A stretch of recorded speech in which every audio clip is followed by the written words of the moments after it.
palavra pode levantar um país ou afundar uma reputação. Pode inflamar uma multidão ou calar uma verdade, mas também pode trazer memórias, sonhos e contar a história. Seja impressa em papel ou formada por pixels, a palavra pode confundir ou pode revelar. Em um mundo com tanto ruído, a palavra certa faz toda a diferença. Acompanhe o Correio também nos meios digitais. Correio Brasiliense. Jornalismo de verdade.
Eu sou o Bruno Tiberi e todas as manhãs você confere aqui o TVC Manhã com as principais informações do trânsito e, claro, tudo aquilo que vai impactar você no seu dia. Então não se esqueça, hein? De segunda a sexta eu espero você. Eu sou Brenner Vasconcelos e aqui comigo no TVC Esporte você confere todas as atualizações e informações do esporte do Brasil e do mundo. Eu espero você. Sou a Isis Tainá e apresenta a Agenda Cultural. Aqui você fica por dentro das melhores opções de lazer, música, teatro e diversão para toda a família.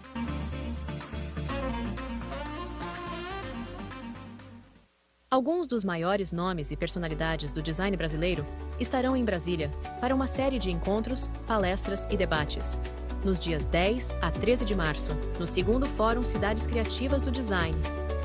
O objetivo é discutir o papel do design como uma poderosa ferramenta de inovação, desenvolvimento e transformação social.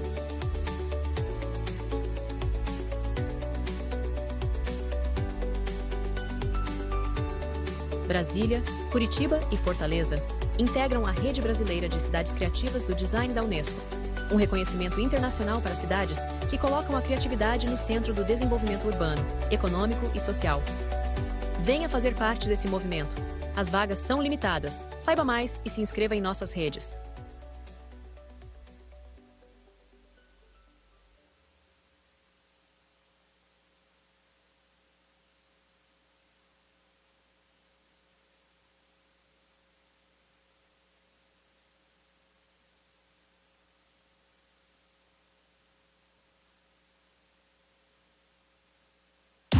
A palavra pode levantar um país ou afundar uma reputação.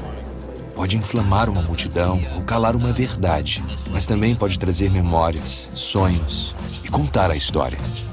Seja impressa em papel ou formada por pixels, a palavra pode confundir ou pode revelar. Em um mundo com tanto ruído, a palavra certa faz toda a diferença. Acompanhe o Correio também nos meios digitais.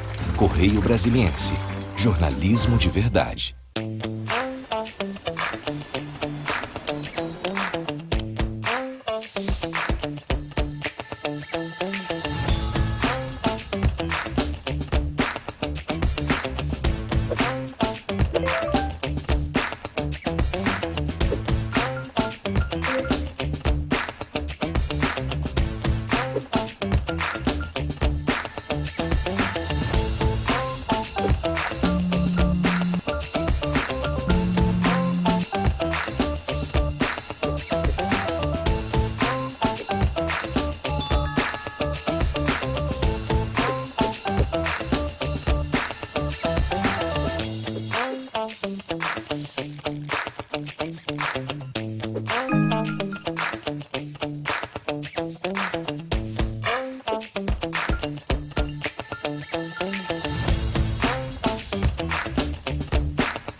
Eu sou o Bruno Tiberi e todas as manhãs você confere aqui, o TVC Manhã com as principais informações do trânsito e, claro, tudo aquilo que vai impactar você no seu dia. Então não se esqueça, hein? De segunda a sexta eu espero você. Eu sou Brenner Vasconcelos e aqui comigo no TVC Esporte você confere todas as atualizações e informações do esporte do Brasil e do mundo. Eu espero você. Sou a Isis Tainá e apresenta a Agenda Cultural. Aqui você fica por dentro das melhores opções de lazer, música, teatro e diversão para toda a família.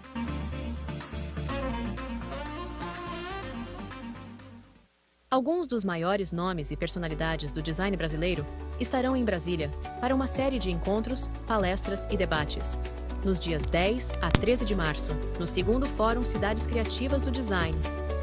O objetivo é discutir o papel do design como uma poderosa ferramenta de inovação, desenvolvimento e transformação social.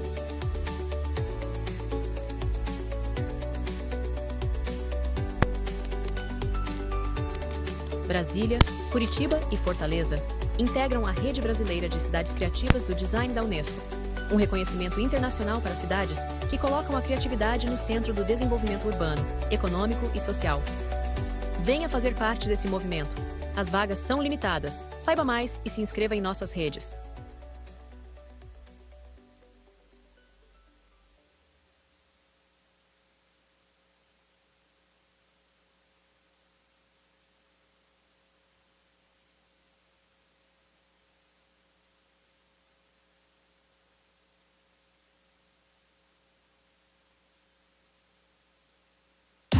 A palavra pode levantar um país ou afundar uma reputação.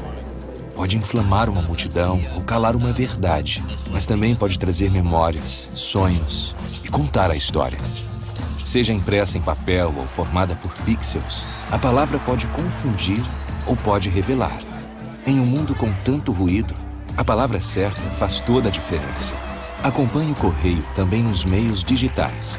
Correio Brasiliense. Jornalismo de verdade.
Eu sou o Bruno Tiberi e todas as manhãs você confere aqui, o TVC Manhã com as principais informações do trânsito e, claro, tudo aquilo que vai impactar você no seu dia. Então não se esqueça, hein? De segunda a sexta eu espero você. Eu sou Brenner Vasconcelos e aqui comigo no TVC Esporte você confere todas as atualizações e informações do esporte do Brasil e do mundo. Eu espero você. Sou a Isis Tainá e apresenta a Agenda Cultural. Aqui você fica por dentro das melhores opções de lazer, música, teatro e diversão para toda a família.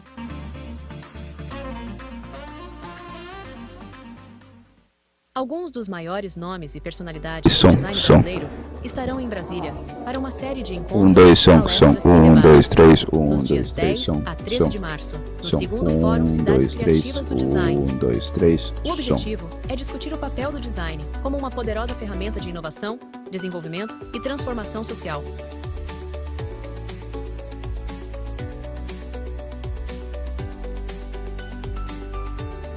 Brasília, Curitiba e Fortaleza integram a Rede Brasileira de Cidades Criativas do Design da UNESCO, um reconhecimento internacional para cidades que colocam a criatividade no centro do desenvolvimento urbano, econômico e social. Venha fazer parte desse movimento. As vagas são limitadas. Saiba mais e se inscreva em nossas redes.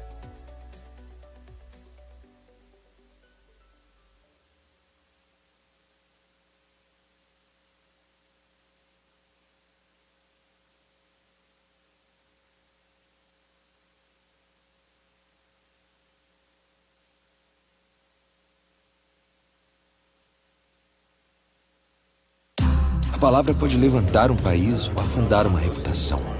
Pode inflamar uma multidão ou calar uma verdade, mas também pode trazer memórias, sonhos e contar a história.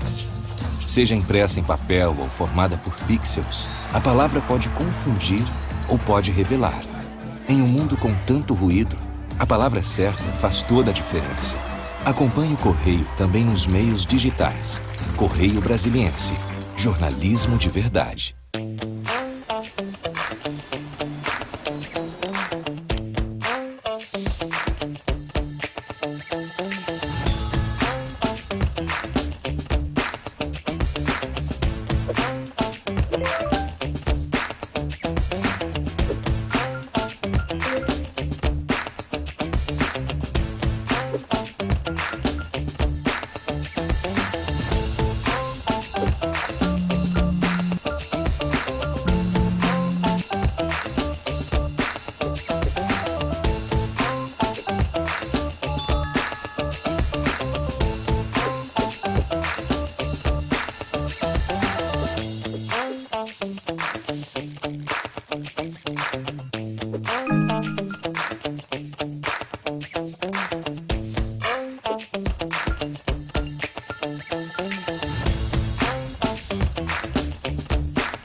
Eu sou o Bruno Tiberi e todas as manhãs você confere aqui o TVC Manhã com as principais informações do trânsito e, claro, tudo aquilo que vai impactar você no seu dia. Então não se esqueça, hein? De segunda a sexta eu espero você.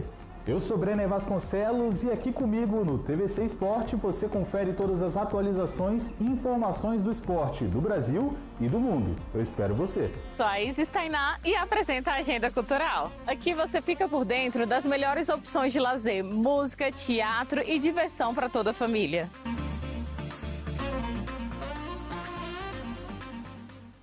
Alguns dos maiores nomes e personalidades do design brasileiro estarão em Brasília para uma série de encontros, palestras e debates. Nos dias 10 a 13 de março, no II Fórum Cidades Criativas do Design. O objetivo é discutir o papel do design como uma poderosa ferramenta de inovação, desenvolvimento e transformação social.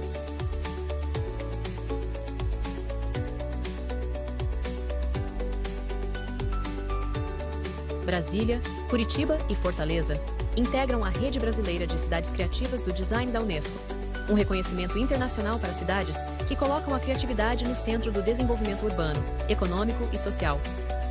Venha fazer parte desse movimento. As vagas são limitadas. Saiba mais e se inscreva em nossas redes.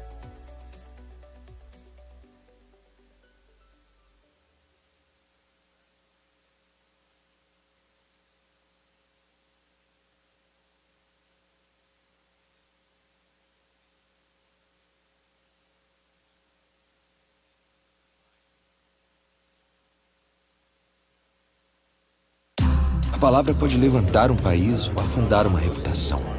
Pode inflamar uma multidão ou calar uma verdade, mas também pode trazer memórias, sonhos e contar a história.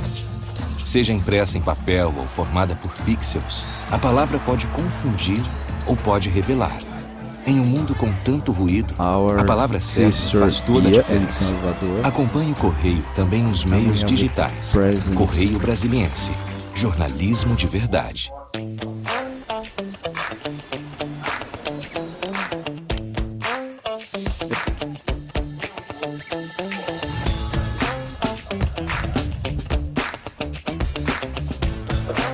Rosane Araújo from Chile and our friend Felipe from Minas Gerais. Also Carlos from Rio Grande do Sul.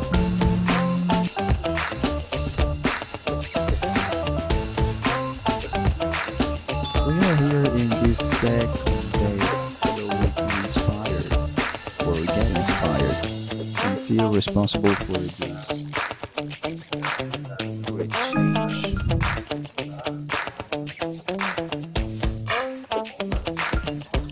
That have in our country. This is our moment. And you are exactly the people who are going to score all the points we need to win this match.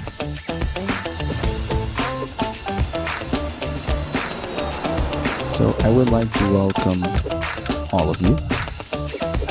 We are going to start this afternoon of discussions. I would like to invite to the first panel called Design, Identity and Memories of Public Policies. Tobias from Salvador. Round of applause. Nossa querida Ruth Glotzer de São Paulo.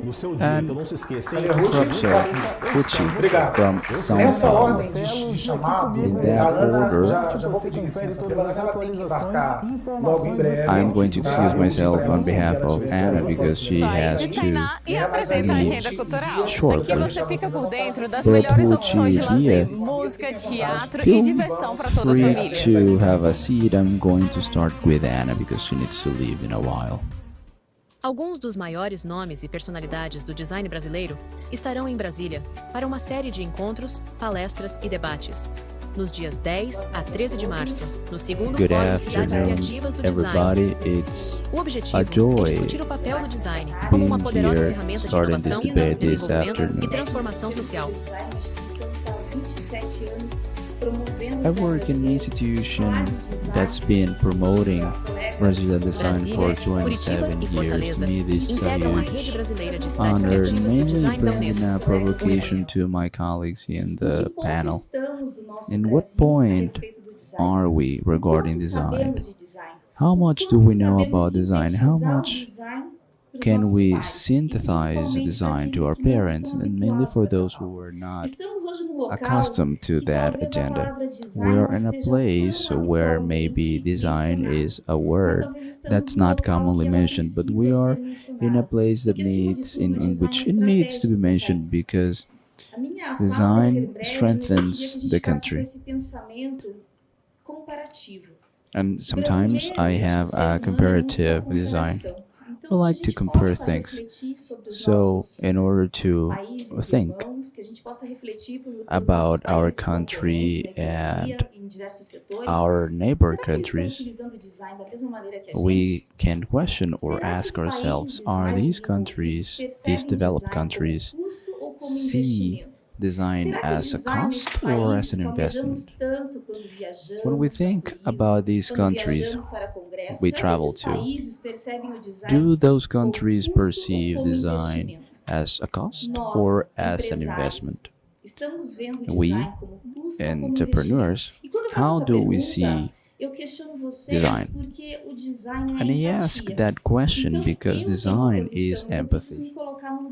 So I need to place myself in somebody else's desse outro lado da tela, shoes. desse outro lado da tribuna, Maybe that desse person outro who's lado on the pelo other voz. side Ele também can answer that desconhece question. muitas vezes o que esse design pode trazer para a empresa dele, para a cidade dele, para o país Because dele. that person can understand Então, what they chamo can vocês contribute para a with. gente tentar So pensar junto se nosso papel de catequizador I would like está to sendo bem ask you feito. if our role Quando a as gente vem falar aqui num contributors painel is como being esse sobre fulfilled. políticas públicas em And design, a when gente we are in está a role talvez like num that, patamar we ainda um are pouquinho mais in a level that's probably a little bit more bold, fazer com que essa palavra design seja wanting parte that this word design e a política pública becomes começa part of a quando a gente public está policy, and nessa that public parte. policy starts when we Então, are on the a same page. intenção So para I que em would todos like os to momentos que make an sermos possíveis, a observation, gente possa ser realmente and I invite you um catequizador do to design. be Que a gente não se that canse de dizer que o design spreader está nessa of the roupa, design.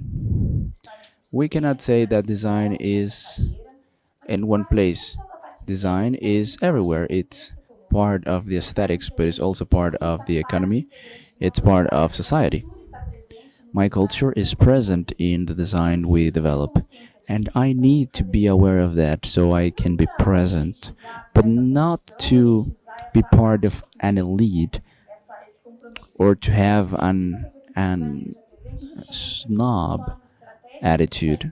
We need to become país strategic for a científico, country. ele seja mais A country inovador. that uses design is more innovative. Utiliza as ferramentas de And we design use these strategies of design to conduct research, de manhã, né, as we saw this morning during the plenary when we realized that we need to look at what's been done, to look at what's been developed. So that somos críticos nas nossas áreas. perspective becomes more important because we are important in our areas, but we have to understand that sometimes our neighbors do not or are not as aware of that. My provocation here for you when we talk about public policies, regardless of if we're talking about design of the area of health, etc., is that we need to have continuity. We are in the second forum. It's a continuity of the first one. We advance at each moment. Do we do that constantly? Especially when we are applying that on a daily basis, when we develop an initiative within our cities and our states. We need to have a feeling of perpetuity. We need these attitudes to be more constant. Because it's easy to start an idea, but it's difficult to continue with it on a second or third year. And I say that by experience because I see that there are some attitudes that are more persistent. There is a lot of adversities, and when we work with public policies, there are a lot of them, a lot of adversities, I mean. We are a huge country, but we need to use this diversity, this adversity actually, in our favor. What can we do? We can use our huge territory, our huge cultural wealth, and our beautiful accents we have in our country. We have representatives of different states and cities. And that's why we don't have one only identity. And that lack of identity or that excess of identity, and maybe by the end of this panel we reach a conclusion, is what causes that richness. Brazilian design today, my dear listeners, is going through a moment with a lot of difficult news regarding our country. Brazilian design has never been as well received and welcome in other countries. Today we are in the top 10 of best designs in the world. There's a list of juries from 150 countries that say yes to our design. And they are thirsty for new interactions each year. And when we talk about creativity, we're not talking only about a new form, but also about mechanisms. We talk about process, new things for health. We're talking about more inclusive languages. It might seem that we're talking about a series of things that are not part of our daily basis, but yeah, we do live design and we make design get closer to people. That's why we are here today debating this agenda in a city so representative as Brasilia.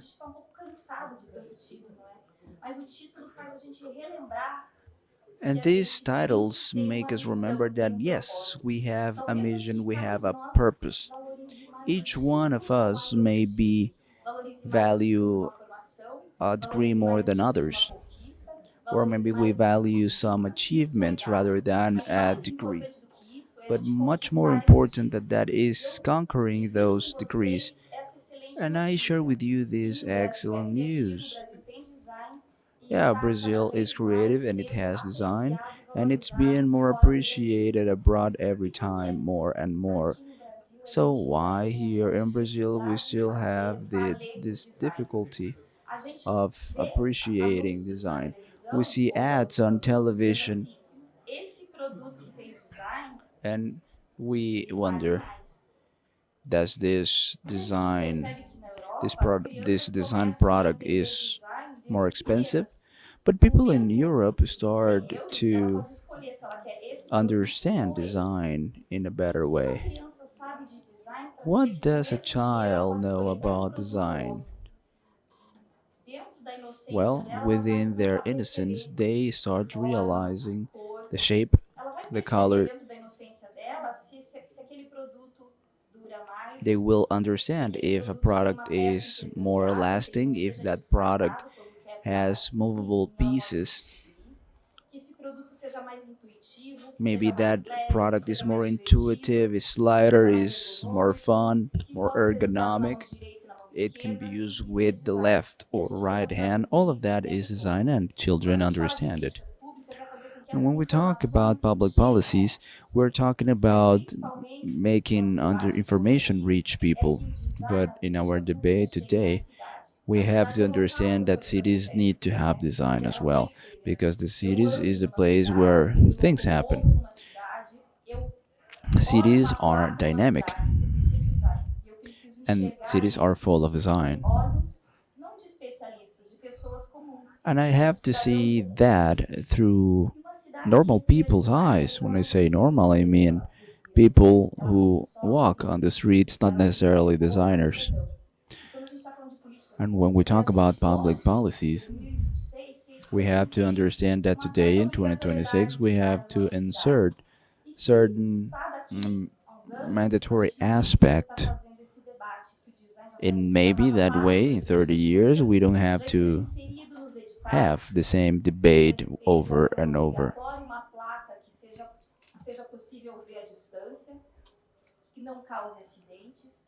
Maybe in the future we will already have billboards that are visible enough for everybody,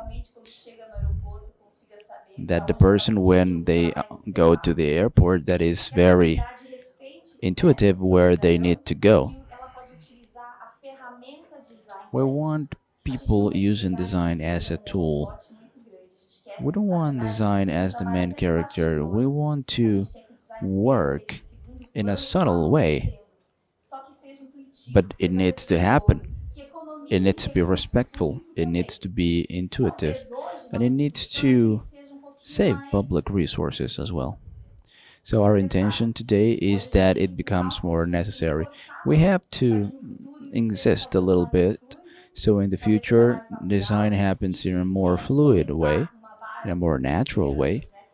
And maybe we have to start with children as they do in Europe. But today we need to reach a more strategic elite in the country to make things happen. We have worked with public policies in agribusiness, and some people ask, design in agribusiness, is that possible? Yeah, it is. Because Brazilian products are amazing agro-wise. It doesn't seem like it, but it is. Well, it's difficult to know that because I don't know the origin. But if I don't have an adequate package developed by a designer, that information does not reach where it needs to reach. So I need the Brazilian product has more aggregate value So we don't only need to export acai, but acai in packages with high aggregated value. I don't want to send commodities and then buy the same thing with added value. I want to send this product from agribusiness in a good package with good communication, well protected, so that way the made in Brazil can have more power. So when we talk about public policies, we're not talking about something uh, ethereal. We need to talk about numbers. Without numbers, we cannot put things into perspective. When I come to Brasilia, people ask me, Anabru, how many of you are there? And sometimes I stay quiet, but because I don't have a document that I can prove that we graduate 13,000 designers per year, whereas in China it is 1 million per year.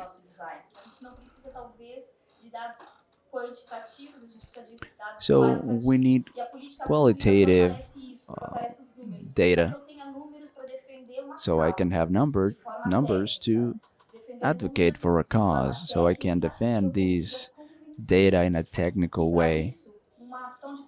And in order to do that, an action of public policies the countries are conducting is metrics.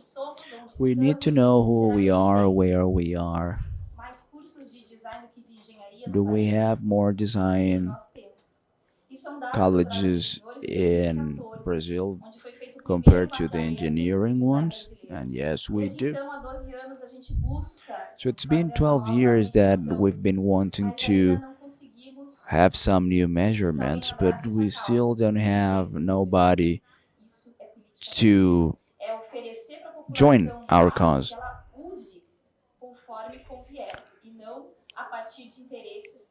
So we want design to be used, but in a good way, not only for people with their own interests. I know my colleagues here will debate a little bit more, but a summary of my provocation here today is that we need to be present. We need to communicate in an effective way with empathy. Maybe some technical terms won't reach where they need to reach, but we need numbers to be able to convince people. Maybe that way we will have an open window to generate more exchanges and sharings.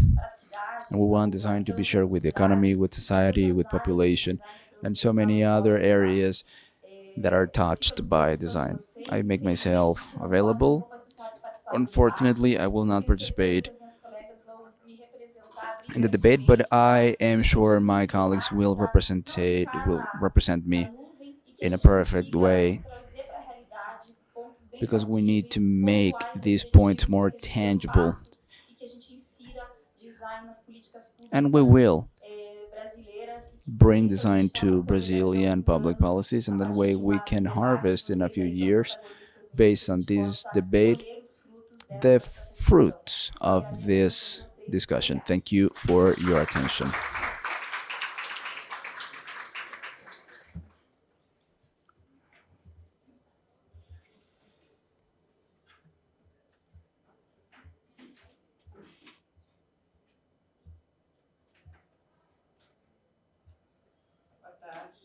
Good afternoon. It's an honor for me to be here, mainly because I'm not part of a national organization, but I have a huge history in class associations.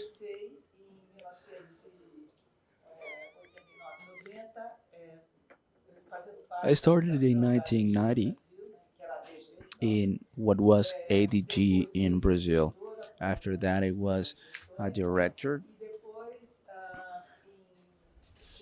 in a few administrations, and from 2003 to 2007, I was a vice president of the National Council of Design Associations.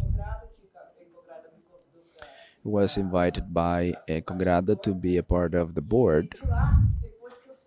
And after that, after finishing my administration as a vice president, I started in the Ibero-American Foundation of Design.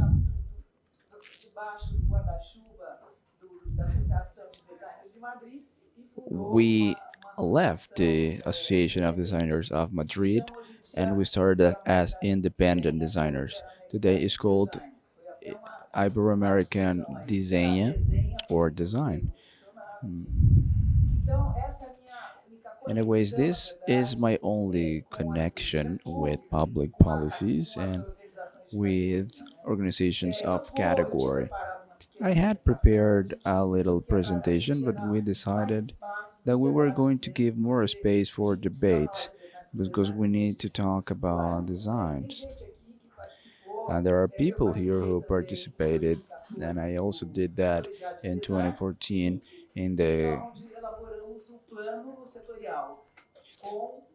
board of sectorial design with Bia, Renata, and people who are here.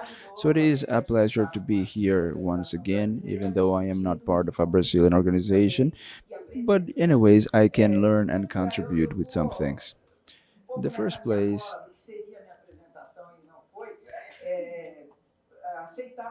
I will accept Anna's provocation and see that as an opportunity because we are in a phase now in Brazil. We're talking about literacy.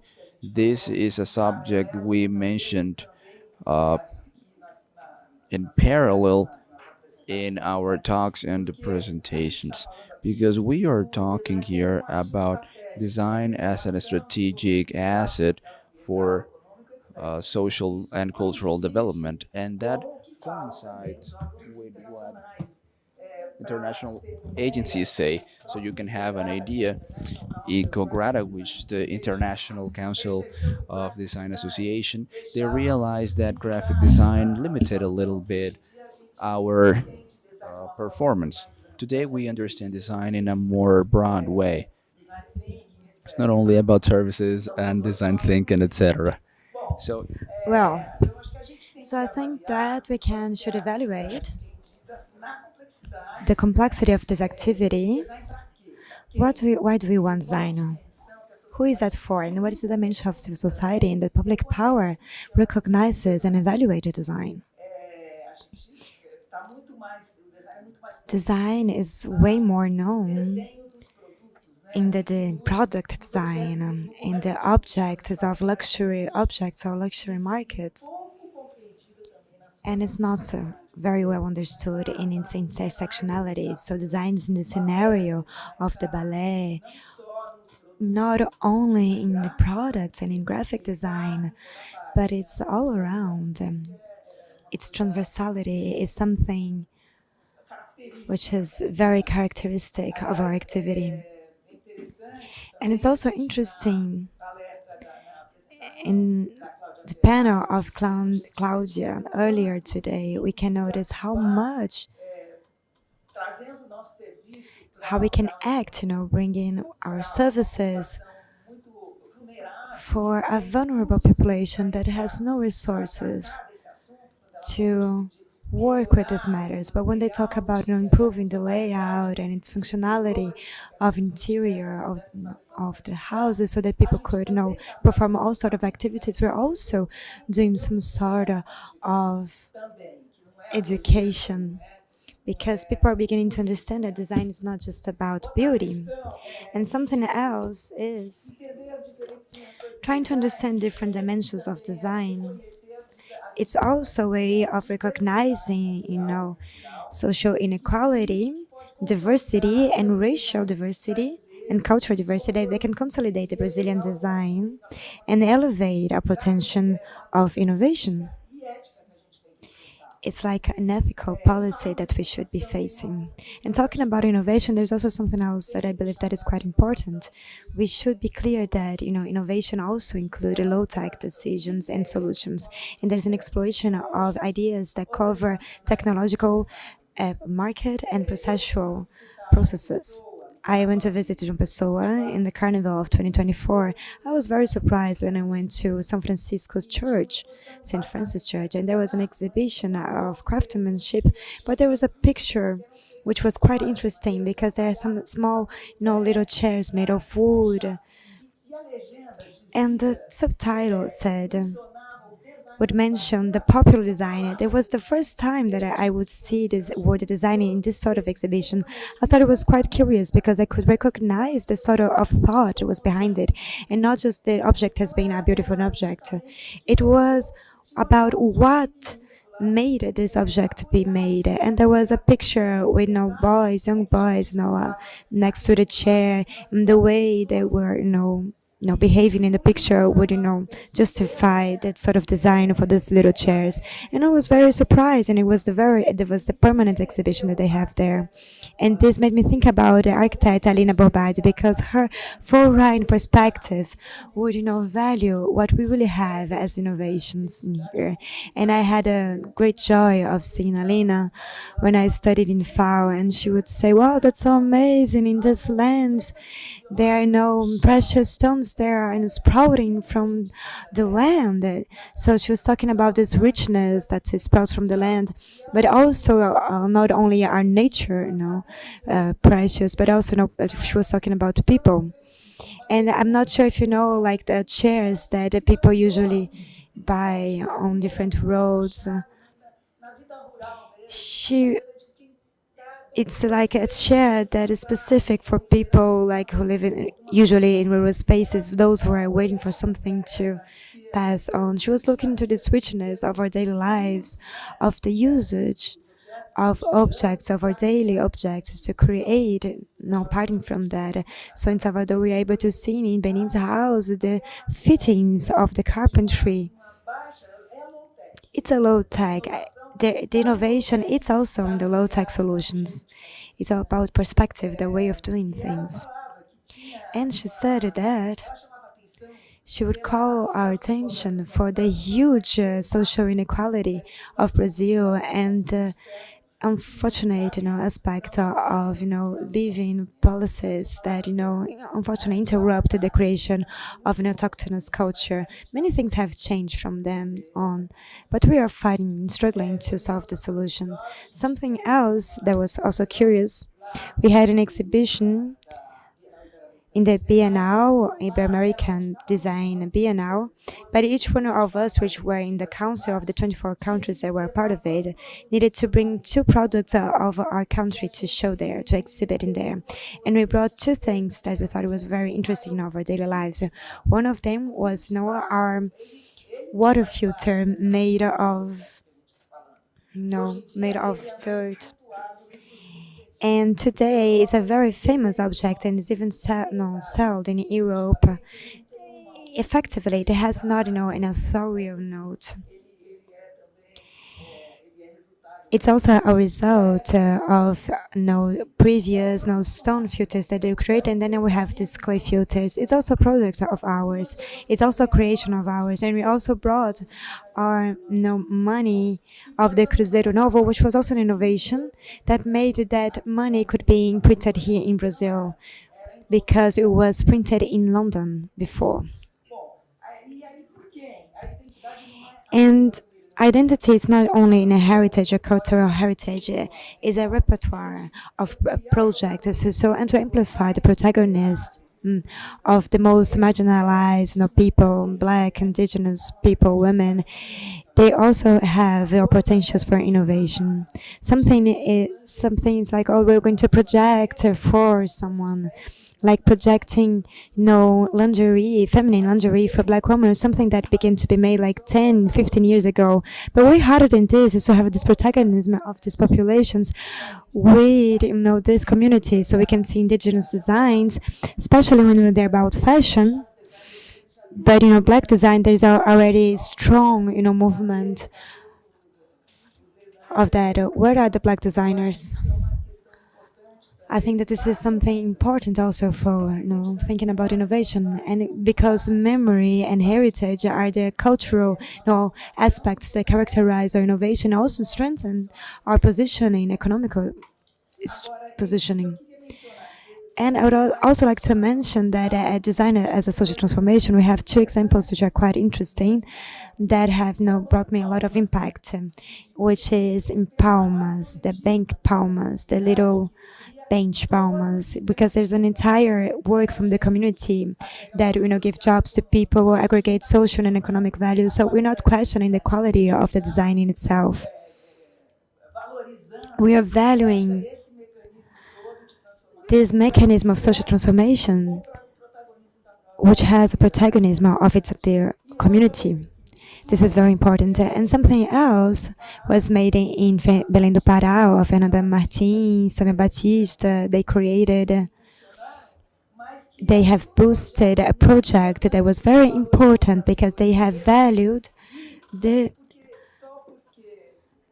abridores de letra because it made them was a way to protect this memory because they're using stencils to try to name the boats. This is about the boat letterings. But they recognized that the Victorian typography of the boats from the rubber times, and she worked with all of those people who were working with letterings, and with that she was also able not only to register the narratives and of memories, but she also could bring the value of this work into other places. Not only her, they become the protagonists. And she also guaranteed the trademarks besides keeping the heritage of this technique. So they also got empowered in the sense of getting appropriating about this authority, the authoriality. And in the end, they were able to sell and participate of this economic network. Saying this, what concerns me is that we don't have a national museum. And besides that, we also have a few local museums of design. And some of them, they don't survive. The Museum of Brazilian House, which was very important in São Paulo. It was very important, not just to São Paulo, but for entire Brazil. It was dislocated by the state of São Paulo. And I knew about this when I was here, I guess on Tuesday. So Monday, I learned about this on the newspaper that Narciso has designated a new building, beautiful, important building in Rino Leve, in São José dos Campos, to allocate the museum. But it's not the same thing because the place where the museum was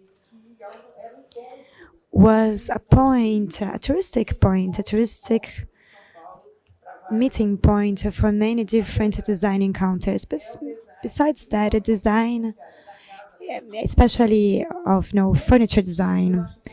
In this sense, I think it's important to remind that we have created some things in Brazil like Gugel, and today we are talking about cars and vehicles, electric vehicles. And Gugel in the 70s already had a project of a Brazilian car that would work, with electric sources. So this is the power of the foreign, cars industry ended up not, being able to make Gugel come true. So this is a way how we can, amplify. I'm sorry. It's a great example. It's actually Embraer. It's a great example of how we can make possible the production, our industrial production at an international level. And no one doubts about, the excellence of Embraer. In 2014, we had a survey, a design survey, a diagnosis, and then we developed our sectorial plan of design along with Minka, Ministry of Culture. It was not implemented until today, but it continues to be, updated. I was seeing it one of these days. It continues to be very, modern. We just need to make some adjustments that we can make consider the current technological advances, etc. But I also believe that when it comes to diversity, racial and cultural diversity, I think it's not very updated. It talks about, contemplating diversity, but it does not talk about, how to make this, inclusivity be real in the development of the national design. And like we were talking before, I believe that the main points are precisely this literacy and the recognition of this need of implementing public policies for design. Bia will now talk about the sectorial plan. I will pass the floor to Bia, and thank you.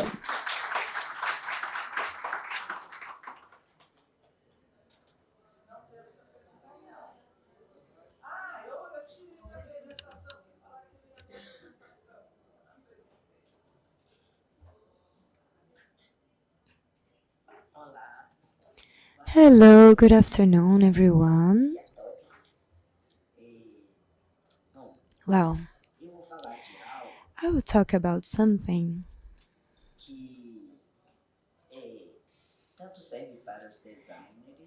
for designers, but also for this know-hows where public policies are built, laws and etc. So, I would like to talk again about the sectorial plan for design that was built in 2012, between 2012 and 2014. So, we had investments from the public power to elaborate this plan. And this plan wasn't implemented until today. And some things about this plan, they are happening, but because of the force and the desire and the will and political articulations of designers themselves. So I'm now making a small provocation. And let me talk about my presentation. 1 second. First, I would like to talk about all of the people that participated in the construction of this document, such an important document for us. And that is a reference so that we can continue with our struggles. And I believe that many struggles, from what I have seen, they are being revealed by the movement of design creative cities of Fortaleza, Brasília, and from Curitiba. Oh, I'm sorry, I forgot for a moment. All of the three of them, so important. And the surprise that I had this morning, I'm very grateful that Niterói is also going to apply to become a creative city, a design creative city. So this construction of this plan, I had the participation of me. Today I'm a candidate to continue to be a representative of the sectorial design plan, but we had a participation in the culture conference in 2024.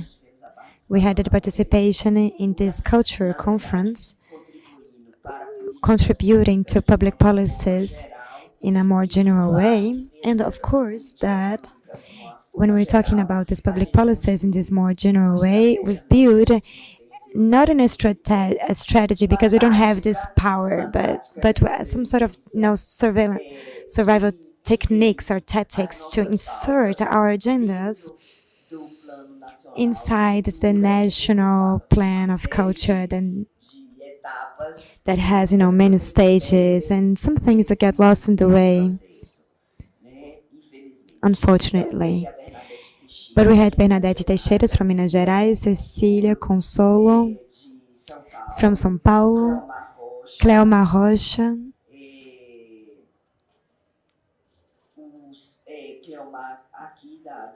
Cleomar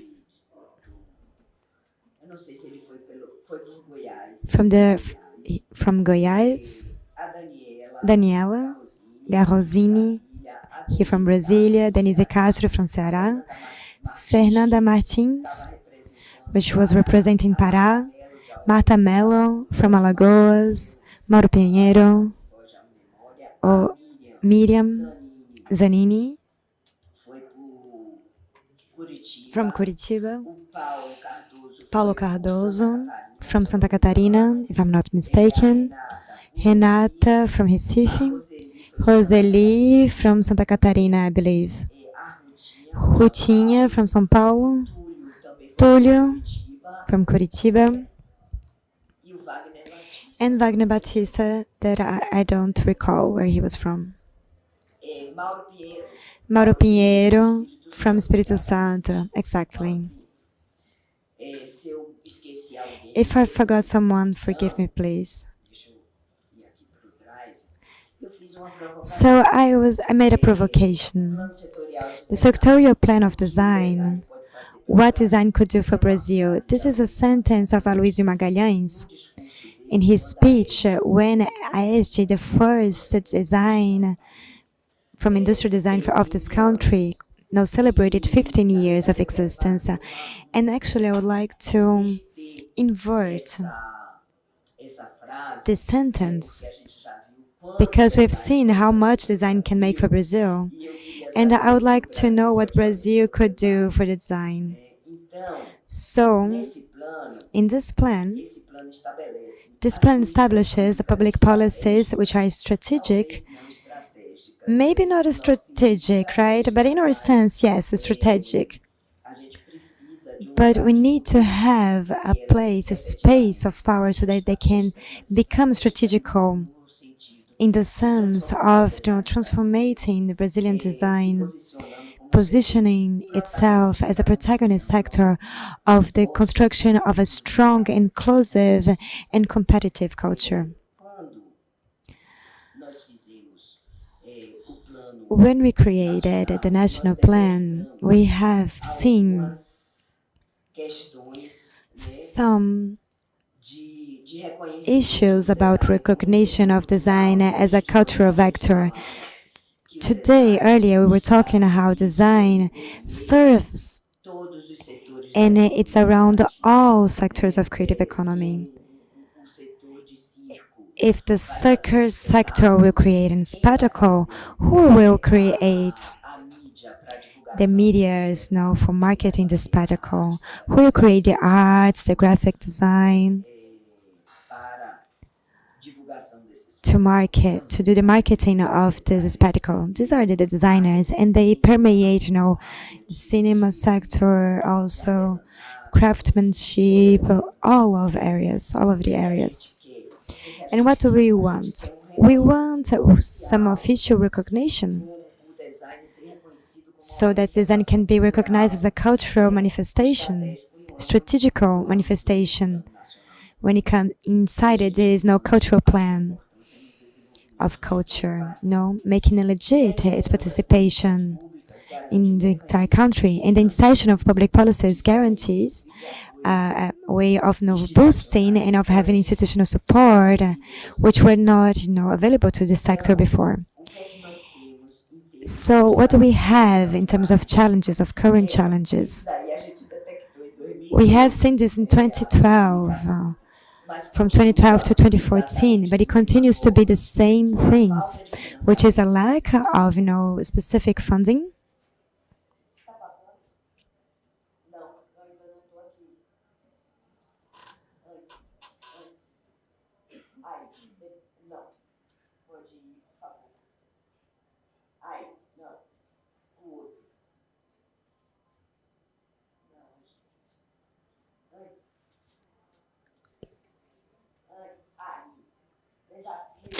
current challenges of the sector. This is where I am right now. So a lack of specific funding, a low academic recognition, a fragmentation from academia and market, and access and diffusion, which are limited. When I translate these challenges, this lack of funding is about this lack of financings and other mechanisms of boosting design. When we talk about fragmentation between academia and market, because usually the relationships between market, I'm talking about the working world when I talk about market. So our designers that are being graduated now inside our universities, private or public ones, they built their own way of inserting themselves inside the work market or the labor market, many times in different, professions, just like our dear Dalmar Filho from UFBA would say, nowadays we don't have a world of professions, we have a working world, and we build strategies to insert ourselves in it. And certainly these strategies of insertion, they make clear that the fact that we have a graduation in a higher degree gives us a possibility of having better revenues and incomes. A very low academic recognition, even though we have our classification inside CNPq, inside CAPES, we're still considered just like as creative persons, or as if we're not producing researches, or relevant researches for the country, we're left behind. We have a low academic recognition, and having access and this distribution, which are limited. So we have some restriction about the circulation of design as a cultural good, especially in regions that are far away or distant from urban centers. So if we have problems inside the great capitals and in great cities, can you imagine what kinds of problems we don't have in spaces which are more remote inside a country? Which is a common place to say that we have a country which has a continental dimension, but I will have to repeat this here. So we have established 4 strategic pillars or axes, and this is something that I've seen in some speeches of my colleagues of creative cities of design, that with the power of competence and of the will of designers, we have this ability, this proposition ability we were formed to propose as well. So we have an access about creation, production, and development, and then we need to have to boost, to innovate, and to have professional formations or educations. Access number 2, which is to distribute and have access to culture, so to amplify the reach of design for entire society. This is a great problem because many people, and even nowadays we still have many students that say, oh, dear professor, my mom asked what is design, what will I do exactly? So we still have a low insertion of an understanding of what these professionals are creating. There's also an access tree about memory and cultural diversity to try to preserve the history and the identity of the Brazilian design. I'm going to repeat in here. We have products of our designers in the New York MoMA, but we don't have a museum of design here in Brazil. And access 4 about structure and management, which is to strengthen and governance and institutionalization of the sector. And then we have the matters about funding. What do we want? We want a sectorial fund for design. Next slide, please.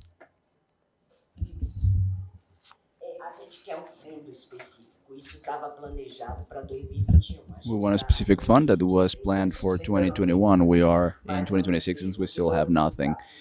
But we will have that because we will fight for it.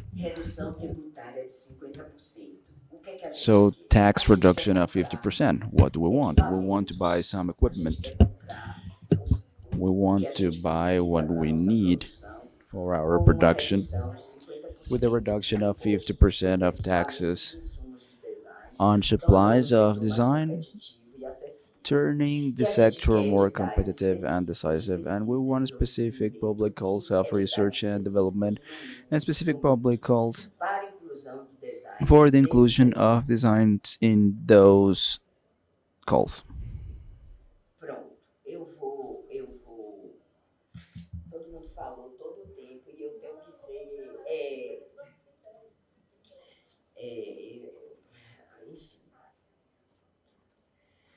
E aí nós temos, em relação ainda ao eixo olha, gente, eu acho que, bom, essa formação e essa conexão regional, So o this que a gente quer, regional na connection, verdade, what we actually que a want Ana pontuou, mas não desdobrou, que era a questão do diagnóstico, is that the nós queremos diagnósticos diagnosis we've talked regionais para about, depois a gente ter o que seria esse that they diagnóstico happen in a no regional terceiro way. ano, né? I don't Mas love é o that que name, temos. but that A is what gente we quer have. saber quantos designers, We onde eles want to estão, know o que how many eles fazem, designers, onde estão atuando, né? Fazer esse what they do, levantamento where they are, to exatamente collect pelo que that ela falou. information Espero precisely que o Paul já já falando muito due bem, to what Anna né? said. Se você quer sentar numa mesa de If you negociação want e to você sit não at the tem table to dados, você não negotiate tem and you don't números, have você não vai numbers, negociar nada. you will not negotiate anything. Você já era economista, né? Então, é isso. A questão do eixo 2, que é design para About the todos, second cultura, point, futuro which e is transformação, design for essa everyone, é essa culture, atração da compreensão, and o negotiation, Prêmio Nacional de Design, Same Award, we have the equipamentos Design Award, culturais, cultural equipment, eu não entendo, né, esse award, e a transformação and social, social né? transformation. E a utilização, a gente viu vários exemplos aqui como o design And pode in ser usage, we saw several examples of how design instrumento, can né, de be an transformação instrument social. of social transformation. São poucas coisas. E a questão da memória, Those are identidade, very diversidade, few Brasília, things. já estou terminando, And para respeitar o also que eu memory, identity, and Brazilian diversity. é a questão. I'm heading towards the end to respect the time we have. But Quando yeah, eu we falo have de rede de memory design protection. brasileiro, não é uma When ideia I de talk utopia, about é uma Brazilian ideia do design Fabrício network, já desde that o is not começo desse my nosso Fórum idea. Cidades Criativas do Design. Vamos, a We partir need, daqui, formar a rede from now brasileira, on, to a create a rede de Brazilian design network. brasileira, ou rede brasileira de design, tanto faz a ordem dos fatores. E essa rede And brasileira that está no Brazilian nosso plano network setorial. is in Está our aqui, sectorial plan. It's all included here. 200 pesquisas que nós 200 gostaríamos de fazer researches até that we would like to 2020, conduct up to 2026. Os mecanismos de 2020. registro de proteção, Actually, since identificação de 2020, we are in documentação. 2026 already. E aí a questão das estruturas de And also, gestores, a questão structures and managers.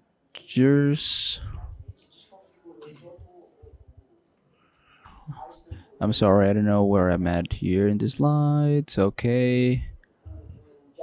Yeah, diagnosis. Yes. The register policy strengthening, all of that is in the plan. It doesn't come from my head.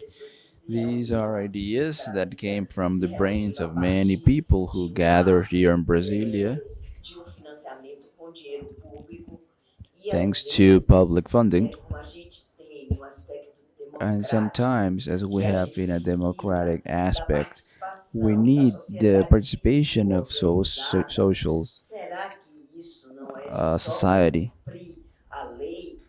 We need to Eu, do às that. vezes, fico me sentindo até utilizada nesse Sometimes I feel sentido, eu acho que a used maioria das pessoas in that também, sense. para que a gente participe It e seems dê a like chancela, olha, tá sendo they want feito, us a to sociedade participate organizada tá aqui, tá just participando, to a gente make elegeu, people believe são that tanto they are do doing serviço something useful.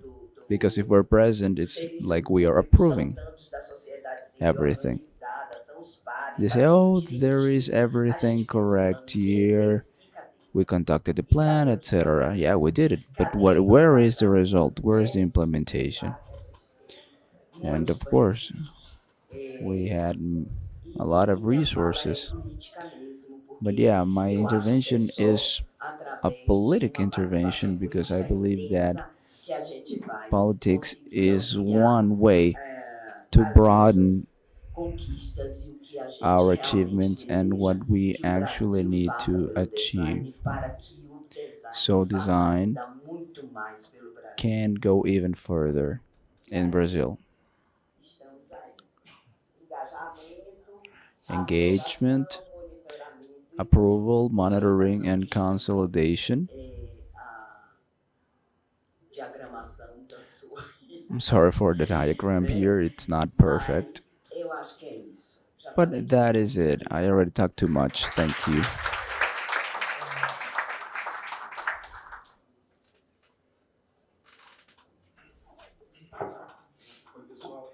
Hello, Ruth. I am going to invite you in the final panel so you can come back. But due to time restrictions, Rosângela Araújo, where is she? Ah, there she is. Rosângela is going to intermediate this panel. She is going to announce the speakers.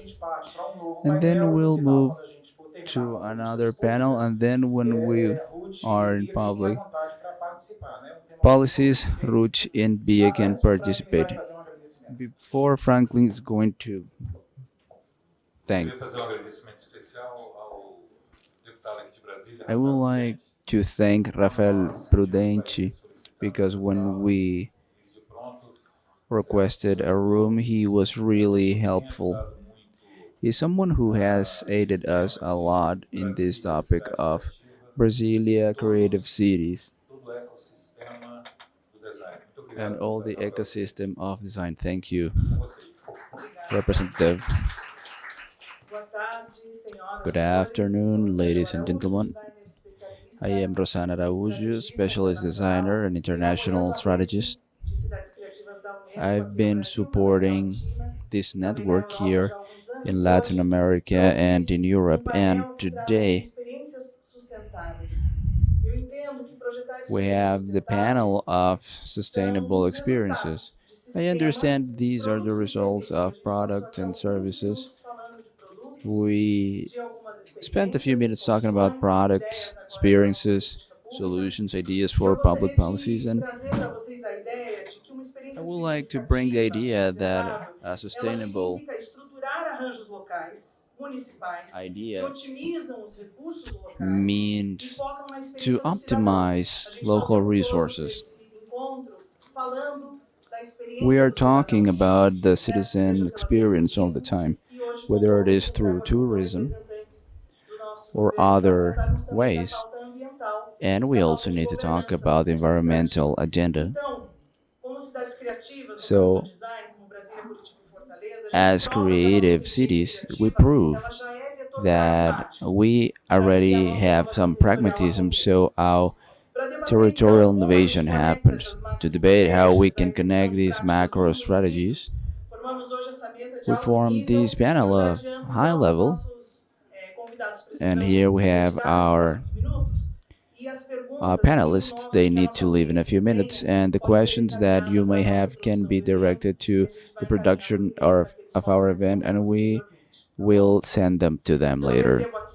So I receive here to my left Alisa de Moraes, director of the program of the presidency of the COP30, in front of the climate agenda of Brazil, consolidating the phase of negotiations that the COP had so far, and it's a true honor to have you here. Thank you, Rosângela. Good afternoon, everyone. It's a true honor for me to be here, not only to share a little bit of the experience of the COP30 and to try to connect the dots. What do we have to do with this? How can design help us to implement what we need to implement? But yeah, I have learned a lot listening to the previous table already. I believe the first thing I need to mention is that design is everywhere. And anything we do to think of the decarbonization of the world and a resilient society. So that discussion, the size of economy design, I believe we are really sure that design is everywhere, but how can we connect those dots, as I said, and what can we do? In the COP30, I don't know how many of you were following the COP30, but we see or we saw up to November last year that this is a really challenging political scenario of taking the countries or bringing the countries to a consensus to know what we have to decide so we can advance the climate agenda with solutions to reduce the emissions of greenhouse effect gases. And this is an era that's getting to an end. We are seeing that we already have a lot of knowledge, we have a lot of laws, a lot of norms already in place. The big challenge right now is advance the implementation of those norms, not only on what's being decided, but also bringing these other perspectives that are not of countries necessarily, but other factors that are crucial to find those solutions, which are the state government, civil society, the academia, private sector, and all sectors of our economies. The COP30 had that effort of trying to showcase what solutions we already have that need to be accelerated with a perspective of implementing effective actions to reduce the emissions of greenhouse effect gases, regardless of what's happening in the States, etc. We, in the United States, I mean, and we have a goal which is reduce or actually preventing the gases of greenhouse effect going above a certain limit. We cannot abandon this goal. In Berlin, we did have this goal. It was really clear for us. And Brazilian diplomacy delivered several results from the negotiation standpoint. These are cumulative points, but yeah, we reached consensus. But much more than that, we were able to have over 120 plans of acceleration of solutions that already exist. Those are plans of organizations and countries that are already involved in some processes of designing and implementing solutions, but they were spread and now we converge them. The question I have now, and when Rosangela invited me here, was how does design fit in all of this? What examples can we give to connect all these 2 points? And I will bring these 2 examples because we need to reconnect these to the Ministry of Environment with the agencies to see how we can advance. Extreme heat. For people who were in Berlin, we went through extreme heat, especially within the zone of COP. All the space of COP was not thought or nor designed to deal with the heat we were dealing with in that moment. There were fires as well, yeah, but those 2 things were not connected in that case. But that point is something that affects everyone throughout the world on different levels. It affects the workers' health, the people who are working on their land, on farms, and also schools, because the majority of schools in Brazil have no cooling systems. So we do not think only where I need to install an AC, but also in what way the passive cooling system, which is the language we use for nature-based solutions and urbanization, how does that dialogue with the use of public spaces? And that affects the health system, because when you have an extreme heat wave, immediately after a couple of days you start identifying some cases related to dehydration, sorry, and there are several areas that were present in the COP30 to see how can we converge these in a space where I can have measures through private and public investment, through capacity building and methodologies to deal with extreme heat. There is something that is in the order of the day within the climate agenda. There's something that is in the interface between what we call adaptation and resilience. So we need to adapt our cities and our processes and protocols. I believe that design there can help a lot there. And on the other hand, how can we work to consume less energy? Because in the end of the day, we do need and we are living an energetic transition, not at the necessary speed, so we are compatible with a climate crisis. But yeah, we need to reduce the consumption of energy so we can do this transition in a more agile way and progressively to consume less energy per unit of economic activity. So this was a very clear example, and I confess I didn't know how design was fitting in this discussion, but that discussion will go on. As we say, COP is not an event, it's a process. So many of the things that happen later are more important than the COP itself. So in this moment, we have over 80 cities in Brazil that adhered to the protocol of combat against extreme heat, and they are being supported right now by the Ministry of Environment. So we can do the identification of the heat waves, so we can create a plan of cooling so we can deal with this. It will be really necessary to understand the contribution in this process. It is a process that's starting right now and we will follow in the next years. To quote a different example right now, one of the big debates in the world of climate today is the capacity building in jobs. I don't know who mentioned that, how many designs exist, what is the size of our economy, etc. It is the same question that the climate community is asking themselves.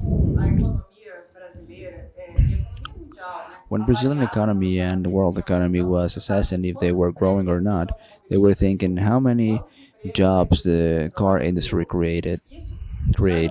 And that is not a gauge anymore. It's not an organized indicator of how we look at progress.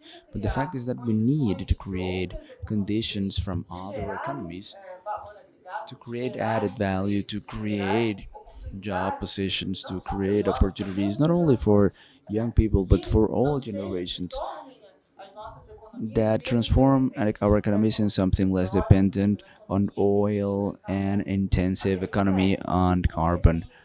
What competences and what abilities, skills an engineer or an attorney or a physician need to have to incorporate the climate subject in their daily basis? And that is something that is a question for Brazil and for the world.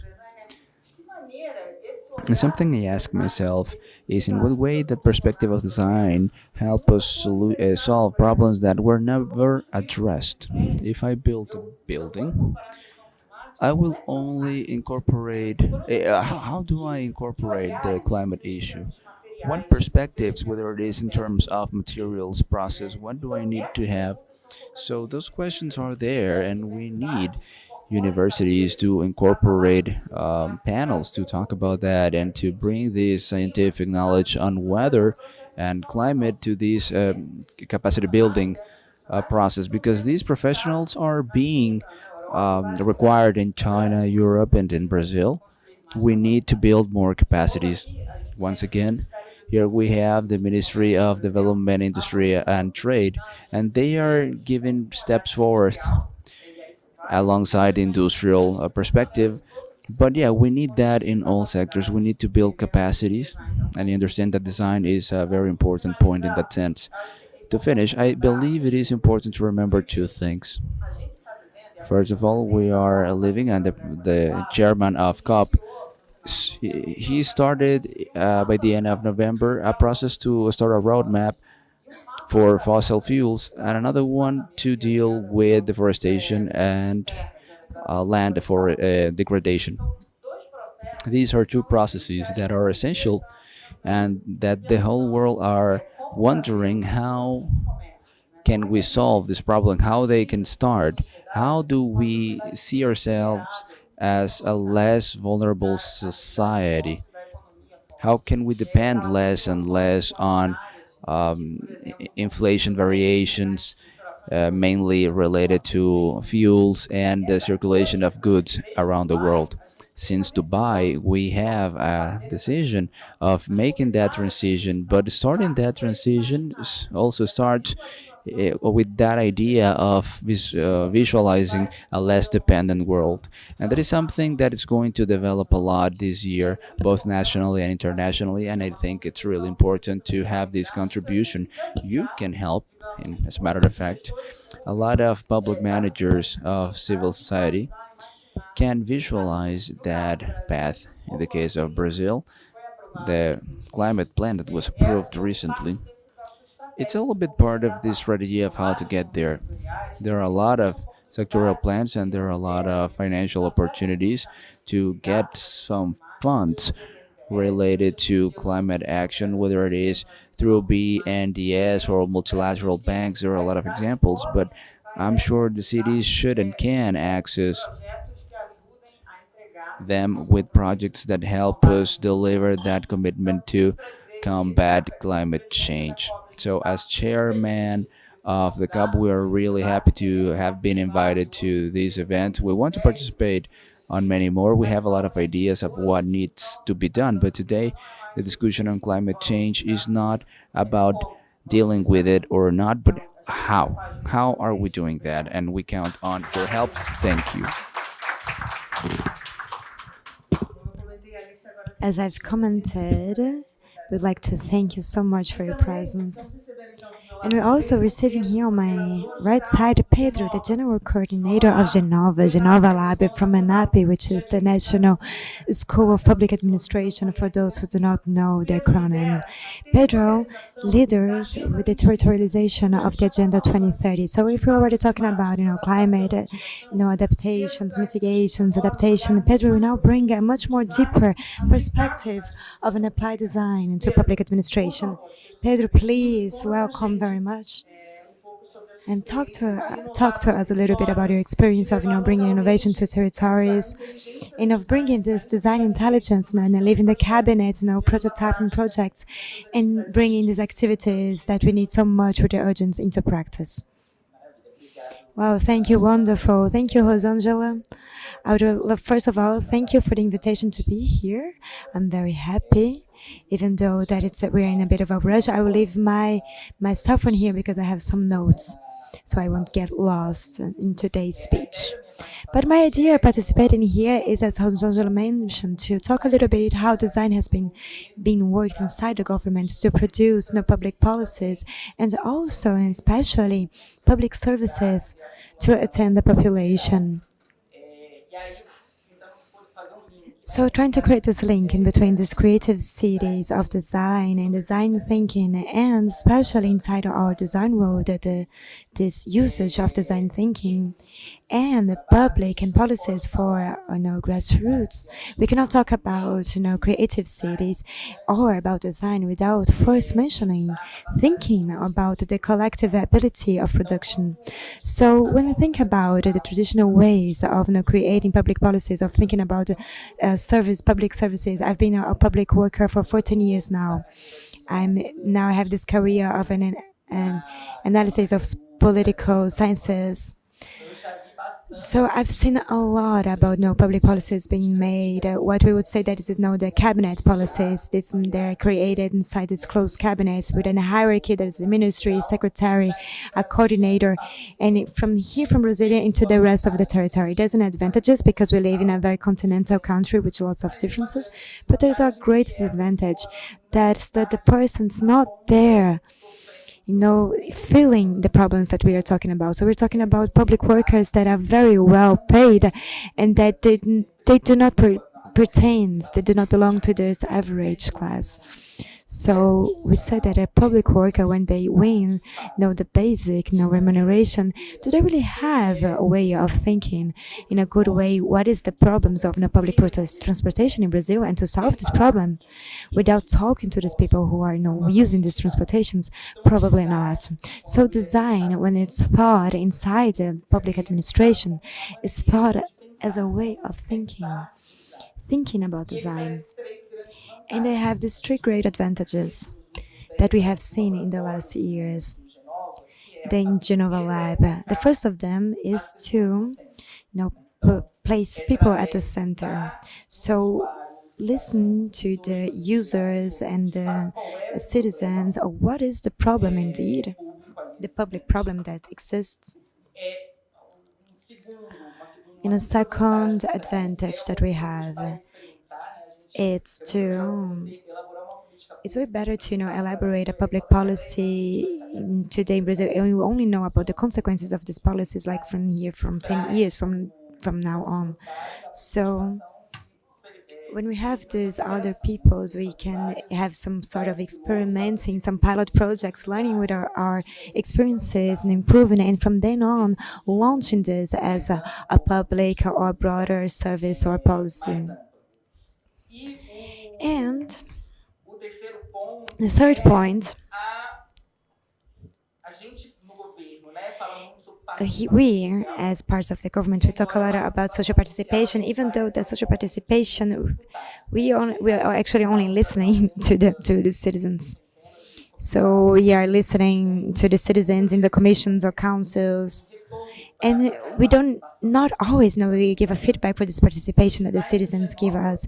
And the design that Genova applies, it's the proposal of a co-creation, so to put public workers co-creating, designing that services along with citizens, with the future users of those services and inside the territories. So we have to be reminded of this, because we here from Brasilia, we usually forget about this, that the state does not live in the cities. What lives in the cities are people, so we need to go into the territories to be able to understand the realities, different realities, to put and be able to place people as protagonists of the elaboration and implementation of public policies and services. And then we also have a program that's already been, experimented for 4 years now. We have the 4th edition. It's named the Cities That Transform. That is an idea of building, along with public workers and the communities which are present, prototypes of services or of public policies, using as a basic framing, the framework basic design thinking. So thinking about a problem, going to the fields, listening to the users, having some researchers with specialists, and then having the specific framing of what aspects of the problem will be, be worked on, and then create some sort of prototypes. You as designers know quite well, even way better than I do, the details of this phenomenon. And I believe that we have 2 cases which are quite interesting. Alice has just asked that I don't know yet how design may help us, and I believe that design can help us in the sense of bringing this inclusion into the society, into thinking about the solutions for the transformations and climate changes. I have 2 examples that I would like to talk to you about. One from Fortaleza that worked with us. We worked with the Secretariat of Planning there, I believe for 3 years ago or something like this. And we had this an idea because Fortaleza is divided into neighborhoods, and they had this great concern when it comes to the budget, the municipality budget, that it's participative, because the society can give suggestions of how this budget will be spent, and they had a great difficulty in identifying the suggestions that would indeed be connected with marginalized or vulnerable populations, and to create these links. So we created this. We went there to see how these debates were happening. We entered into the websites. We could find great difficulties that the citizenships, even that the public workers could not understand, but the users, when they would go into these websites, they were not intuitive websites, etc. And in the end, we created an algorithm that takes under consideration the place where the territory where this place that's making a suggestion lives, and many criteria. So the neighborhoods begin to be ranked by a criteria of social development, and their suggestion is prioritized automatically inside the execution process. And this has improved the responses of the public power of the municipality to vulnerable areas, because a great thing when we went there to listen to these people in these vulnerable areas is that they give suggestions and they never listen about them anymore. So it was just it was more about a frustration than actually having received the resources. The great pain was to have been ignored. So also inside websites, we included this box of responses from the public workers. So we have a direct communication between citizens and public workers inside this digital space. We also had an edition of Cities That Transform. At each edition, we work with 10 municipalities, and we had an edition that talked about sustainable management of solid residues, very focused. All of the municipalities were very focused in the management itself. So how can we treat our residues and our trashes? But when we went to talk with population, to talk with specialists, we've seen that one of the greatest problems that we can find in the municipalities and what generates this huge amount of trash is cultures and habits. So we developed in these 10 municipalities a very well-succeeded campaign to engage society in the way of, the way that we will divide the residues in a more conscious way. So this was we were able to think about a more simple solution than what they had thought about inside this closed cabinet thinking about this problem. Because any solution that they would propose would never talk about, engaging the population. And the problem of the residues management, it also needs to pass through the community to be well succeeded.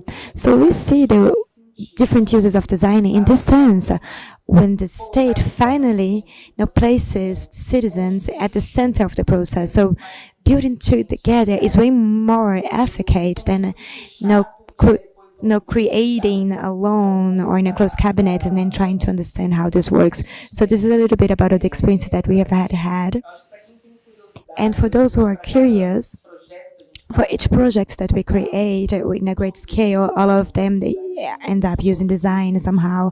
I would suggest, I was going to bring a QR code to distribute, but I couldn't make it in time. But please look in Google, Collection Innovation in Practice, ENAP. We have these experiences of projects of how we can use design and to, trying to design these public policies and services in municipalities or in the federal government. And we have a language as if it were guidelines, a manual. So it's like innovation and collection and practice and app. You can find it quite quickly on Google. We have many publications in there. And we have a very simple language, guidelines, language step by step on how to do things. I think that we're going to like it. And we're also very open. We're from Genova. Please look out for us. We have many events happening. We have an innovation weekend, one of the greatest events of innovation about in Latin America. We can also exchange some ideas and continue this debate. Thank you very much. Thank you, Pedro. As I had said before, Pedro also has some commitment. He's going to São Paulo right now and he will say goodbye for us. But I would like to thank you so much. And as I have commented, any questions that we may have for today's guests, the organization will send to them, and as soon as they answer to us, we will forward them to you. So, to finish this panel, as I stood here by myself, to just organize a little bit about this logics that we were talking about, sustainable experiences and thinking about systemic solutions for the climate context that we have, and then thinking about that our government will also give us some methodologies. I would just like to give you some important data, so I please ask for some attention for the municipality representatives so that you can understand the figures, the numbers, and the tools that I'm going to talk about from now on. We have a strategic study about impacts, economic impacts of climate change from the Ministry of Management and Budget from 2025 projects that the lack of action, or in other words, not doing anything, will cost Brazil losses around 17 trillions of reais in our GDP until 2050. This is about 44 millions of different jobs that will directly affected. Our crisis is structurally a urban challenge. Please pay attention. The report that was presented by the private sector inside the COP, the Sustainable Business COP, says that 87% of Brazilians today live in cities. it's in the human textile that the climate change will affect the infrastructure, will affect the health services and the economy. We're not only talking about creativity because of statics, we are talking about survival, human survival in the municipalities and in territories. And to revert to this trajectory, the federal government has just approved the climate plan, a new plan that establishes a commitment of reduction of emissions between around 59 and 77% of liquid emissions until 2035. It's around the corner. Please don't think that will take a lot of time, because it will not. So we have 18 strategies of mitigations and 16 of adaptation strategies. For this agenda, we need to restructure cities. We're not able to do it like Brasilia and begin our municipalities from zero. So inspired in the book Phytopolis from the neurobiologist Stefano Mancuso, that I would recommend for you, I would like to propose here the idea that we should promote the transition from a model of a city that is anthropocentric, made for man and centered in men and in machines, for a much broader Phytopolis logic of a planned city, of a city in its organizational and structural model. It's also thought, along with the vegetable world, just like nature does. With symbiosis, with biomimesis, we have so many terms that the design already applies to the adopted intelligence from nature. How can we take this from paper? It's precisely in this point that design acts as one of the main or the main technology to this transition.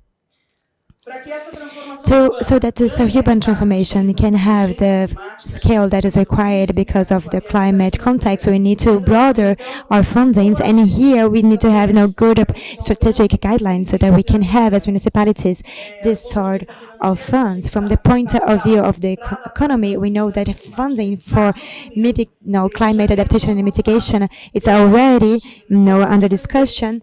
And last year I was in a meeting of mayors here, and I have mapped 1 trillion of reais that is now available in different banks or in PAC or in New Industry Brazil, so that the municipalities can access these funds. I'm talking about some funding, industrial national funding, that comes to be 643 billions of reais. Via the program of industry from the Ministry of Development, Industry and Commerce, that we should, as designers, be in ahead of it and to begin having discussions and dialogues, with urgency, with 614 billions of reais, which are predicted only when we're talking about sustainable cities. I will repeat here that this is the resilience plan of the PAC of the current government, which is available in the BNDES. We also have the climate fund, financing circular economy, energetic transition programs of private capital. I will not even mention them. International funds as well, they're also available. So it's not a lack of funds, but maybe a lack of our alignment right now in our speeches, so that we can really access these values and the goals that we have, so that we can reach our global goals, not only of the SDGs, but eventually of our salvation. This is what we are talking about today. And listening about, Alice, or the methods that Pedro talk of execution, this map of the way that the president of COP advocates is evident in money and the great programs that exist, the way of designing them as well. But there's a crucial element that connects the two of them. And it is our responsibility, our territorial and institutional responsibility as municipalities and creative cities, as a network of creative cities. I would like to call you, please pay attention for this sort of agenda in the next months and years. As a network of creative cities, our goal is to use a design as a strategic factor which is essential for the development, sustainable design and development. And we also have an obligation of being Curitiba, Fortaleza, and Brasília, the great pioneer labs for this sort of experiments. Live labs that are attentive to this sort of climate adaptation. We should be pioneers of this sort of prototypes and policies. And so I would like to leave you a provocation. Considering the urgency of the Mutirão Global that was now convocated in last COP30 and the methodologies from UNAPA, how can we act our network of creative cities of design so that we can assume, and take over these types of works? How can we make these works be the first prototypes of adaptation of the climate plan? And how can we scale up this to the other 5,000 municipalities of our countries. So I'd like to say goodbye today with huge gratitude for your presence, and I expect that this content, even though that is not so with our main texts, which is the policies of design, they may have touched you, and I expect for you to have some reflections. Thank you, Marcos, and the entire organization of this event, and I'll pass the floor now for our next panel. Thank you very much.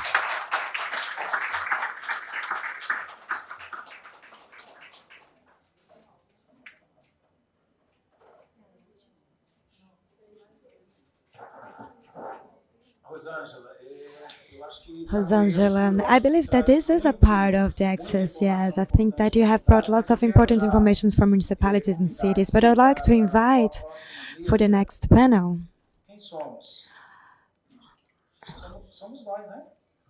It's our time now, isn't it? Design as a productive chain of creative economy. Aldiane Lima from Ceará, Alessandra Pinheiro from Brasília, Ineida Figueiredo from Brasília, Cindy, and I will be representing her, and Ricardo from Rio Grande do Sul. Please be welcome.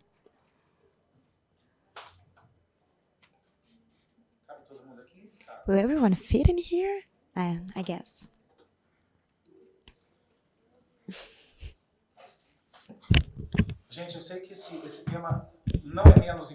I know that this is not a less important topic than any of the other ones that have been discussed here. I would like to thank you here and to invite you, Alessandra, President of the Graph. Jenny Lima, President of Ceará Design. Ricardo Sastre, President of P Design. Businessman. Helena Figueiredo de BDR, Brazilian Association of Interior Design. Cindy had to return from to Curitiba.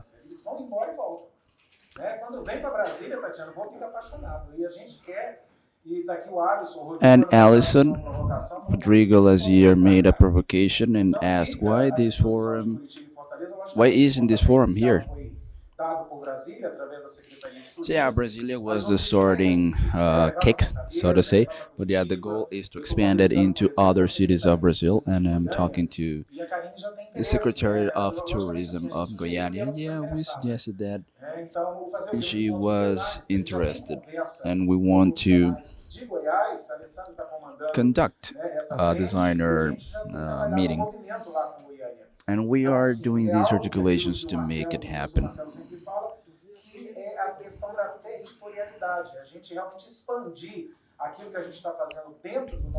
But yeah, we want to expand. We want to expand what we're doing in our municipalities. And of course, Curitiba also does that.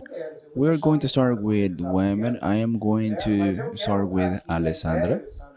But the idea here, Alessandra, is to bring this debate, obviously, to talk about collectivism, about the importance of collectivity and association work and the strength of professional associations in Brazil, and mainly what we're leaving after us, which is associacy. And we understand from everything we did here, Rosangela, this was amazing. I believe this is really good. We have a lot of things to talk about, mainly about creative cities, but also about other topics. So we are learning together. But yeah, I would like to start with you. What the Graph did here in Brazil, and not only in Brasilia, but also in Brazil, regarding the professional movement. Today, obviously, we have several projects, but I believe the focus is not project, but we need to talk about the professionals themselves, and what we expect as an association, not only with public professors, but also the designers that are associated and those who are not associated yet, so that we can provoke a change of thought,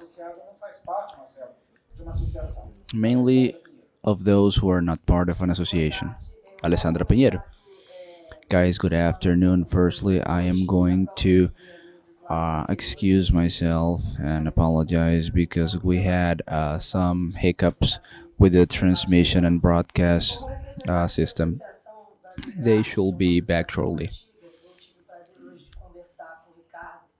I had to talk with Ricardo during lunch on the responsibility we have of these associations and the movement we need to do not on a local level but at the national level so we can have strength and not only perform in an isolated way. We have to work jointly because we are an institution that approves design movements and other initiatives. So everything that needs a conversation that materializes design is really good, and we are invited to be there as an agency. But yesterday, when I was talking about the presentation of the graph, here we have uh, founders who are here with us, Marcos, Wagner.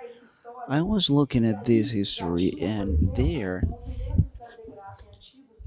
were movements of the graphs on this agenda of regulation.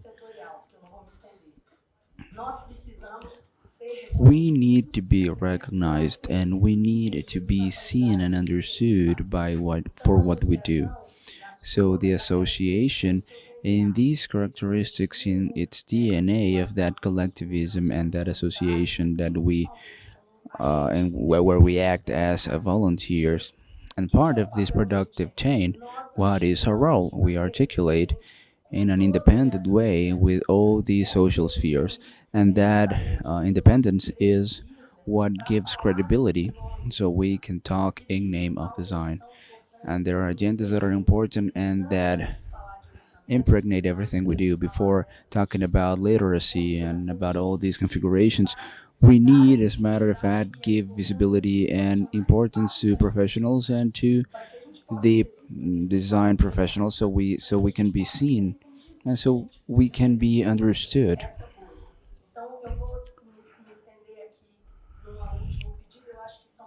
One last thing, I believe these are pertinent agendas. All of them are interconnected. There is no one major relevance.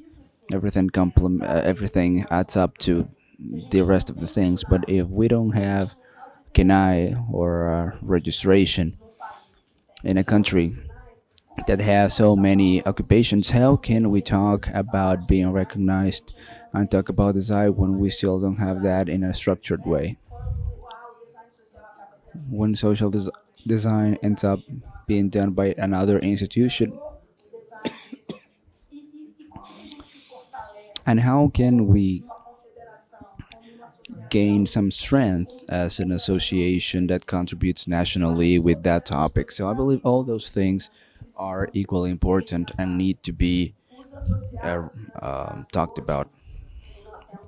The graph associates, we have Bruno who already talked, Marcos, Wagner. We have uh, associates here who have projection as authors, and we talk about the stories of the designs of several cities. If today we are in this table, as I said, we owe that to the baby steps we did when we started. This is a process, this is a continuous fight of over 25 years of all that process. And we help the productive change, yes. Marcus is one ex president, former president of the association, and yeah, we need to give visibility and we need to talk about those numbers definitely. You know, the census, this data visibility, the cross sectionality, and how important and how much we contribute to creative economy. But we need to talk about those things. We need to showcase that. How much visual design and service design, experience design, app designs. What are we talking about? How many of us are there? What do we do? Because based on visibility for those processes is that we are able to give more momentum to what we are doing. Thank you. Thank you, Alessandra. Audi, welcome. Would like you to share a little bit of the experience of Seara design, and I would like us to make some provocations so we can talk about the organization. And yeah, please talk a little bit about Seara design and the interest of the associates, and mainly the pain we share. Yeah, I will break protocol a little bit. One of the roles of the associations and of the people who are in front of this movement, I am here since 1998, which is when I graduated. But yeah, you cannot share the same vision of someone who has never been in a movement like this. So, because they haven't experienced this, we have to look at the creative economy as a vector of inclusion and also the power of convincing that it has. And I was thinking, what is the role of design and of the productive chain of design within creative economy? And we can start with something really simple. If creativity exists in all places, why are there not opportunities?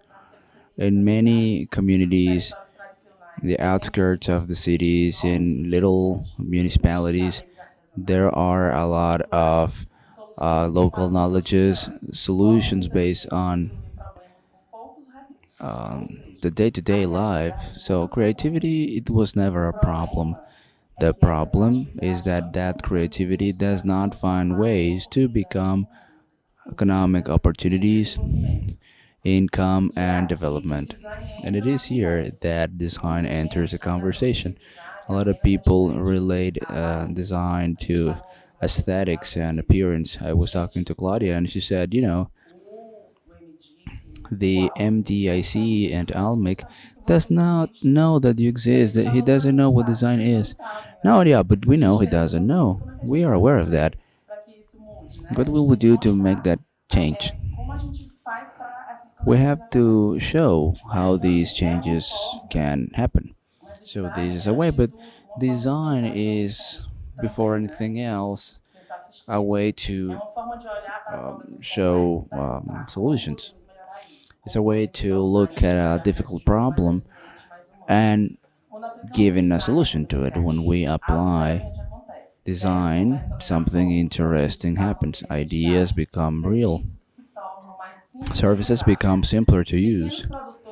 Small producers can communicate better the value of what they do. And all of a sudden, something that was just a local talent starts generating income, autonomy, and also local talent. Now imagine when that does not restrict itself to the market, but also gets to public policies. Imagine this reaching all people, collective, individuals, groups. Imagine policies of creative economies that interconnect culture and markets. In that scenario, design stops being a creative tool and it becomes an infrastructure of social development. Because when we help people to transform creativity into opportunities, we are fostering economic sectors, but we are also making possible life opportunities. Creative economy reminds us of something really important. Solutions to big challenges sometimes are already existing in the territories, in cultures, and in people. What we need is creating bridges. They need to be bridges that interconnect everything. And maybe, and only maybe, because this is only a reflection, the role of design is that help to build those bridges. Ricardo Sastre, you have the floor.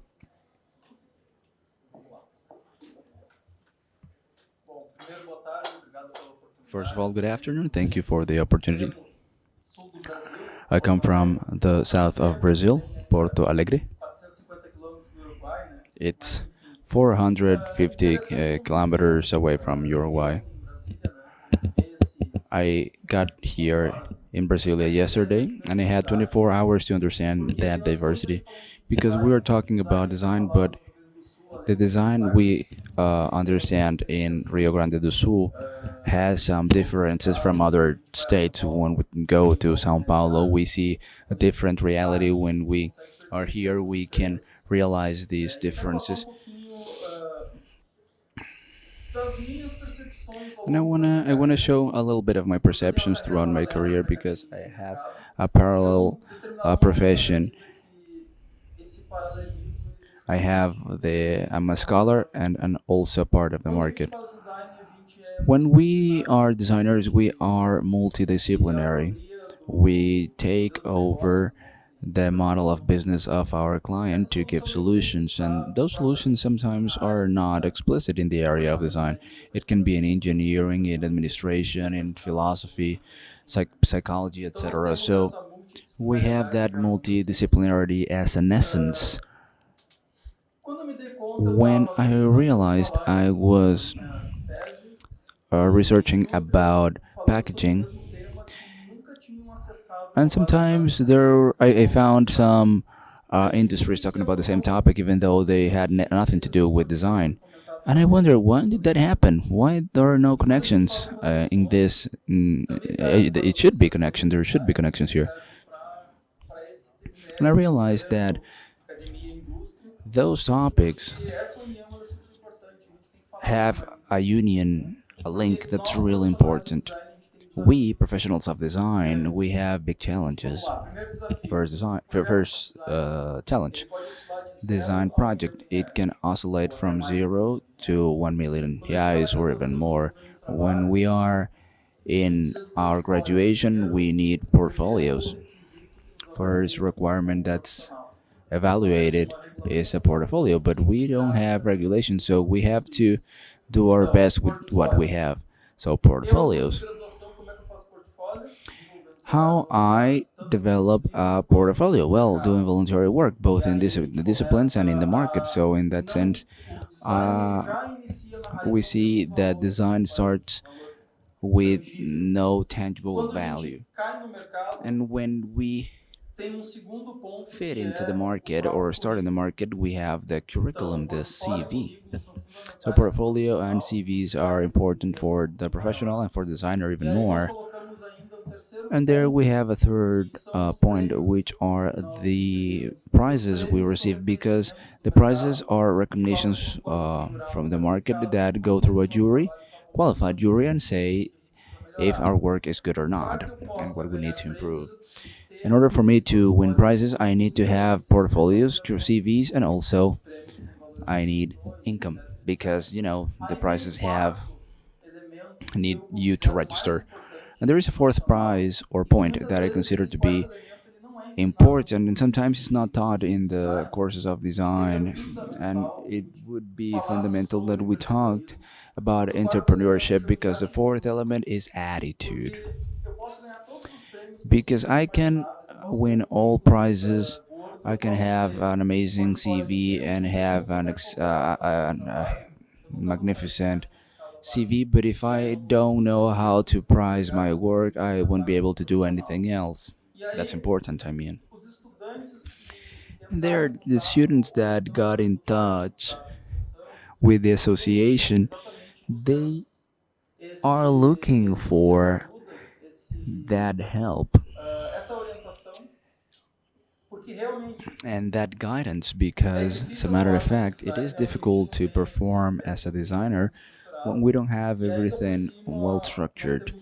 And in addition to that, we have two difficult elements that are, first, demographic growth in the area of design. So I am from the packaging area. What was a structural graph became something else, and now we have a handful of things, and we got to eyebrow design. So this demographic explosion of design that was already pretty difficult to associate Now we see that it became a myriad of associations that are pretty complex. So I found out we have the game design association, we had also the fashion association, and some other handful of associations that I never imagined that existed, without mentioning the classic ones and traditional ones that have been going on for longer, such as app design that turns 30 years this year. I believe there are a couple more that turn 25 or so. So there are other associations and there are other initiatives coming up, and we need to put everything together. We need to link academia, markets, government, associations, so that way we can map out these associations and then, of course, try the famous and well expected census of design. That is not an exclusive need of ours, because there are other areas as well that cannot perform this mapping. Whether it is due to the registration of occupation, my company, for example, they develop a structural project of packaging. I make invoices for our products, but these are not interconnected. So where do we go when we graduate? Because until we graduate, we have this instability. But then professionals spread. There are professionals that are in the industry and we don't know where they are, we don't know what they're doing. And we end up focusing on design companies. And that is something we need to enhance as well, because it is easier to map out design companies rather than the professionals individually. So these are challenges I bring here. These are provocations as you required, because it's a little bit complex that our market is inspiring, because we are unable to solve difficult challenges. Sustainability is cross sector, and design has a fundamental role because it can perform changes starting with projects. So what I wanted to talk to you about were these provocations, and to show a little bit of the reality of the area of design, connecting it to its associations, industries, and the university itself, because we really need to put everything together. Thank you. Thank you so much, Ricardo.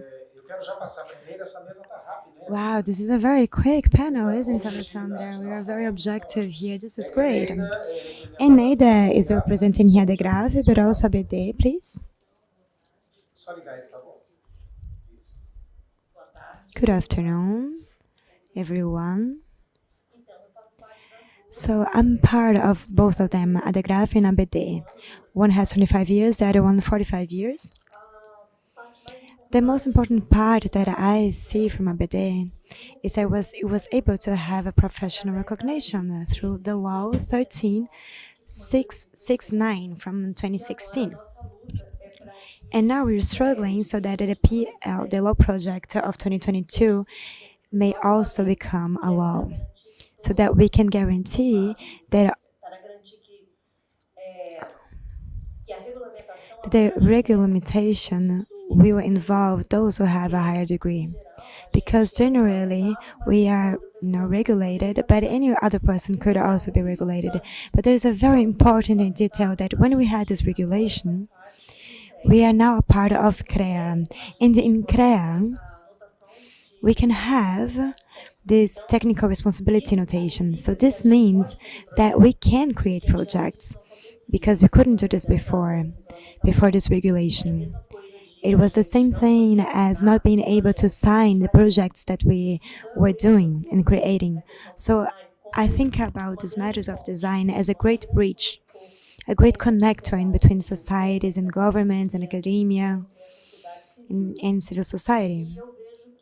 And I see that we could also be looking more into sustainability no social environmental sustainability, because we need to look into this in a more holistic way, so that we're able to make that people will have their, a good way of living, and they can notice that that the cities and the different activities should be, converted into a common good. That's what I had to say. Thank you.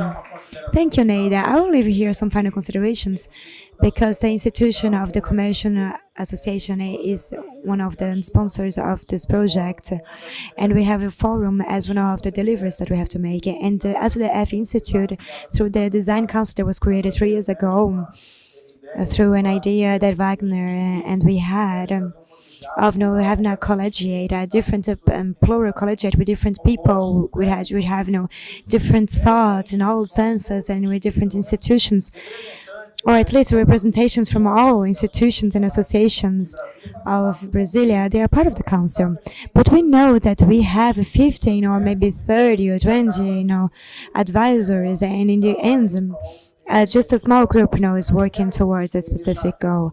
But I would like to say here, does it work? Yes, it works. I believe that when we work together, as Ricardo made it clear, when we are connected with a very clear purpose, very well directed in a single direction, we have, the results. We have results today from 3 years ago. The council 3 years ago was talking about 50,000 reais so they could make an exhibition. Now it is public that a work such as this one, an investment of the Tourism Secretariat from 5.1 million reais, not only for to having the seal, but to boost the creative economy and this creative chain of design. So we have been working with inclusive projects, not only with productive chains and professionals, but especially with the community. So I believe that what we can say here, that we have something very important about social design, that we are listening since today's morning. We talked about this last night.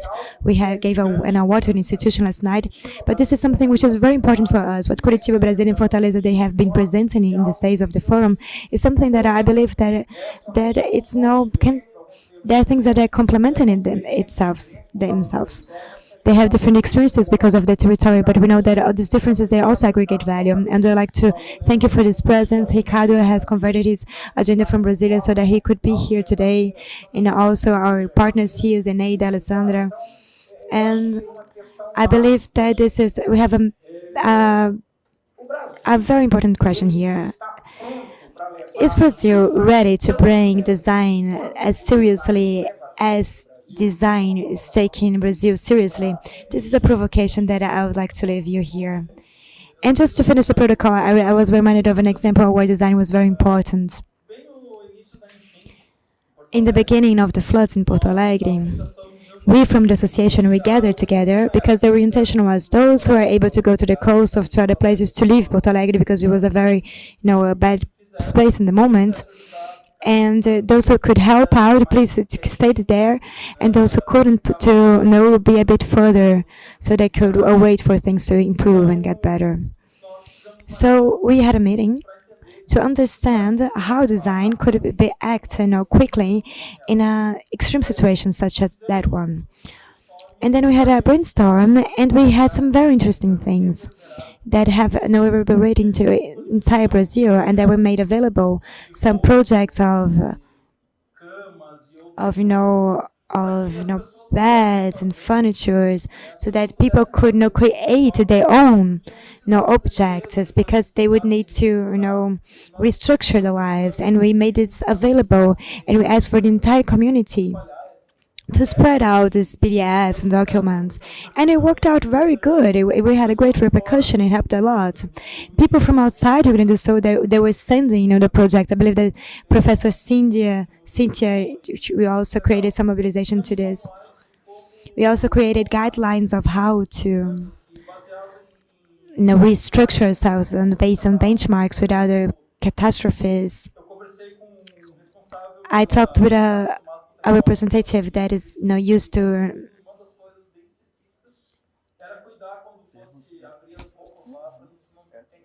with earthquakes in the United States, so to say how they were living these realities, because we would never imagine about this sort of realities. And we received some guidelines regarding to cleaning, contamination, and a series of things that we made available into these guidelines. And some other actions which were more specific about trying to group the information together. We created some maps because there were so many people trying to help out that we had no many resources coming in, but sometimes we had too much rice and less beds than we needed. So we tried to structure these informations about how to help out to the city halls and universities. They also created a basis for this. And then we acted in this, as a pillar to be able to help out. So design has this power of acting quickly and developing solutions that are creative and that may, bring solutions for problems that are so simple and also complex problems, such as what was our case in Rio Grande do Sul. It was a great work. I would like to thank you once again, Eneida, Audi, Alessandra, Ricardo, and I would like a round of applause for this amazing team. And I would like to invite here now for our last panel, that is going to be Designs and Public Policies, Gisele Murphy or Gisele Raonic. Gisele, noticed that we have two different surnames in here. So please, Gisele, Renata, Camelo, Bruno Porto, once again, Bruno, and Rodrigo Costa Lima, please be welcome. I would like Gisele to preside here. Come here just to mediate things. No, yes, come. Renata, okay, yes, it could be you. So welcome, and let's listen to this another important topic.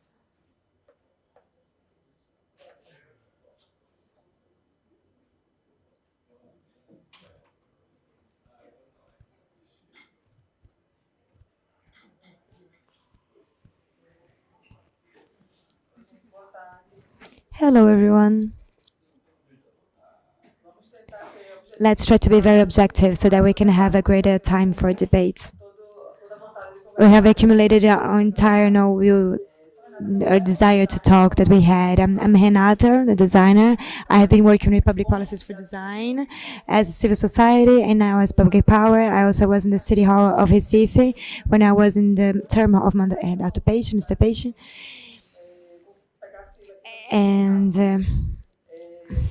And then, in this period, we have implemented some actions of design related to culture that back in the time in 2006 until 2012, we didn't have this sort of action with this sort of connection. Our agenda for design was always about, the relations between the design and trade or in the industry or, entrepreneurships, etc. So this was the agenda of the context of the Northeast region. We don't have a constitution, or at least we didn't have back in the time this set of industries which had this greater impact in this that was working with this designer. So when we had this meeting, we also had to listen to other designs and listen to other sorts of experiences.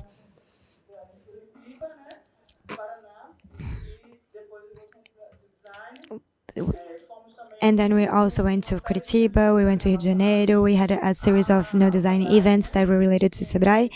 And we also had the Center of Pernambuco and from Rio de Janeiro, trying to complement these initiatives that already existed and had some sort of impact there. Parting from then, I worked with public policies for creative economy in Porto Digital in the implementation of equipment that is named Lazer e Criatividade from Caruaru, which is the first ramification of in Caruaru. We had a context of the university coming in and people who were entering the university with a perspective of entrepreneuring in the sector. And this equipment from Porto had this perspective of being serving as an incubator of a creative lab. And then I had spent some time in Buenos Aires to understand how they were developing their own, policies for the territories that they would name as, creative districts inside the capital. And then I had a moment in the center of design, and then they also developed the same projects in other districts of audiovisual, by sector of arts, etc. And in this process, I act now more strongly with this consultancy of developing equipments. And the perspective that we brought into this analysis of processes inside the private sector, working along with the public power is of consultancies, acting inside the public power, we have understood this need of trying to leave this logic of the event, the logic of the construction of a punctual action, and that we've seen that unfortunately in this, there was also a speech from the Ministry of Culture in the same perspective, and but we have a great challenge into implementing this. So we, as a private sector and of the professional sector, we also try to act in this agenda so we can have a possibility of interfering with design, creating better cities, better relationships, better, connections between these different areas. So I believe that this nature of what we do, it also is a part of this. And we have this perspective of trying to make the public policies to be built with a perspective and a strong interactions with citizens so they can be co-created. So not thinking about, bringing the agenda or thinking about the agenda. It was also very nice to listen about our partner from ENAP that were reinforcing this agenda. I believe that they transpass different ministries and they're able to act in a more broader way inside the government.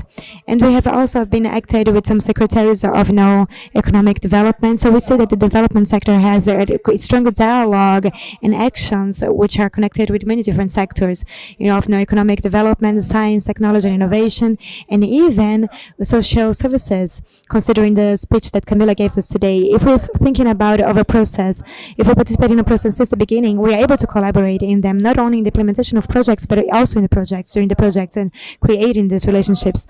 So I believe that empowering and strengthening the creative sectors in these articulations with institutions that may be able to boost up and live in this logic of financing of calls, because we're always waiting for calls for fundings. We already have this agenda from top-down, with a top-down logic, and many times they are created with a way that we cannot have this dialogue with society. So all we have, I know the diagnoses that were made in another management, and we have to, implement it very quickly, and we do not have this integration. Something very important that Bia talked to us about is about this revision of this plan that was created in 2014.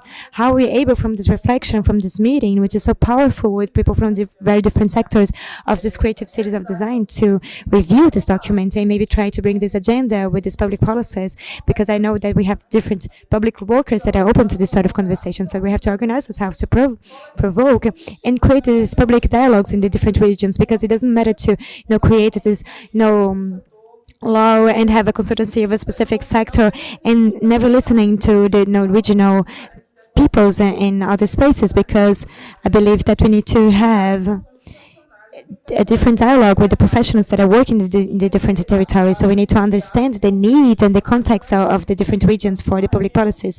I believe that a meeting of initiatives of states that bring this agenda, and we as a forum that could be rehabilitated of the national sector, we can bring these possibilities of talking with the audiences in a more diverse and representative way in our national scenario. I think that's it.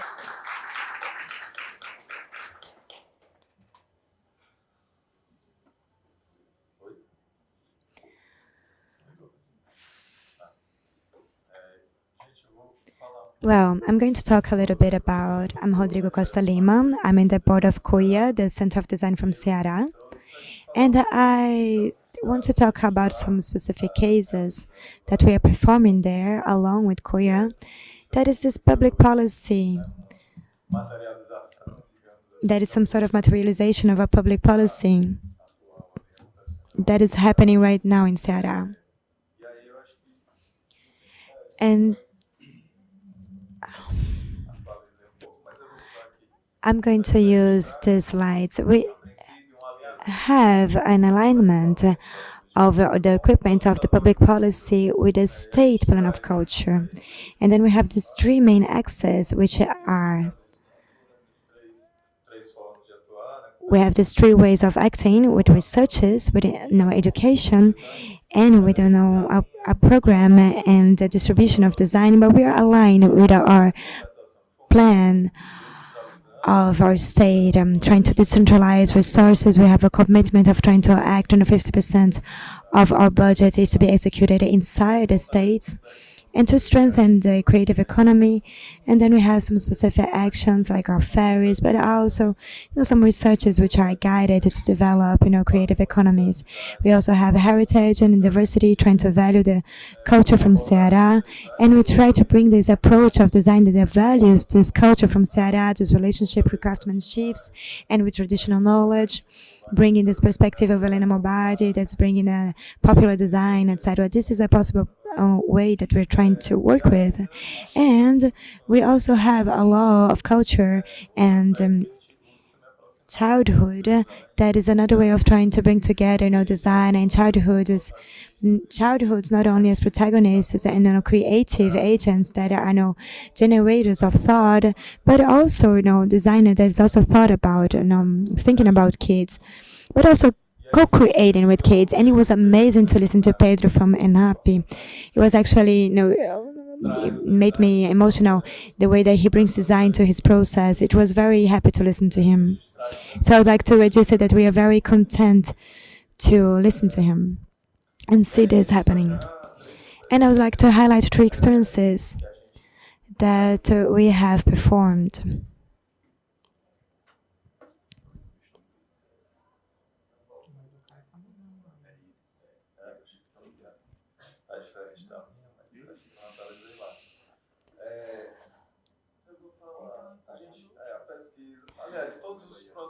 All of the processes that we open up are through public calls, looking for our affirmative policies, to attend to these public affirmative policies. And this is one of the aspects that we have, trying to democratize access. And I would like to talk about 3 programs, which are these practical experiences that we have about the design and the communities. So I would like to first talk about, we had a program of mentorship which was named the Indigenous Graphic Memory, and we work with this idea of designing ancestrality.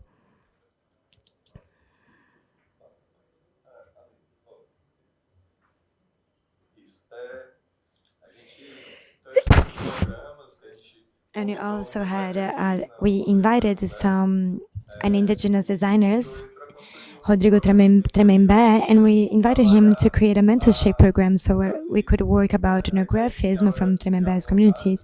The main idea was to create a glossary from this graphism, trying to preserve this graphic memory of the Tremembé people. But it ended up becoming something bigger. We built along with him a book that so we have this document that is saving this Tremembé graphism, but also talking a little bit more about these topics, because the graphism, they are sacred for the Tremembé people, and it's also about their entire cosmovision. So the book ended up being a document that registers in a bringing from this oral memory into a written document this entire relationship of the Tremembé cosmovision with the territories, and this becomes a document that strengthens the indigenous peoples in their fight for the demarcation of lands. And we have also articulated this project with the Secretariat of Indigenous Peoples in Ceará. The Secretariat, has the beginning of the book, has written the beginning of the book, so we have made this articulation with this authorship, process of with indigenous peoples from Tremembé peoples into a public policy that has articulated the Secretariat of Indigenous Peoples, the Secretariat of Culture, and with the possibility of reproducing this process with other ethnicities. Working with this, we have 18 different ethnicities in Ceará. Only the Tremembé people have their lands demarcated, and we see the possibility of reproducing this process with other peoples in other ethnicities. And this was just an example of design acting along with a demand that comes from a community, and articulating this with our legislation, so that with the legislative power, the executive power, and serving as a mediator for this relationship. Besides the book, we have also received an invitation to participate of a exhibition in Grand Palais in Paris last year. The Secretariat of Culture, allied with Pernambuco and Paraíba, were invited to participate in the discussion, and then we take this product, this project, and what we're building together. We take that material, and Rodrigo has his space to express his ideas, and then we transform the book, which was 1 year's work. And I believe it will be launched next. It will be exposed for 1 year.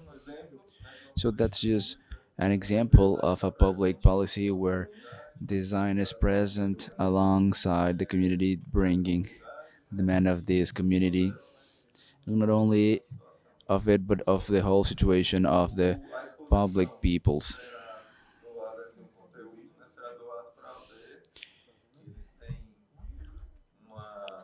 And everything will be donated to the village.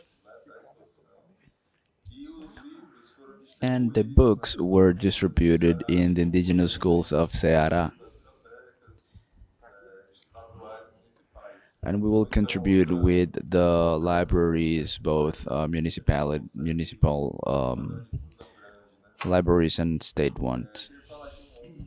I wanted to talk about another project as well, which is the community newspaper.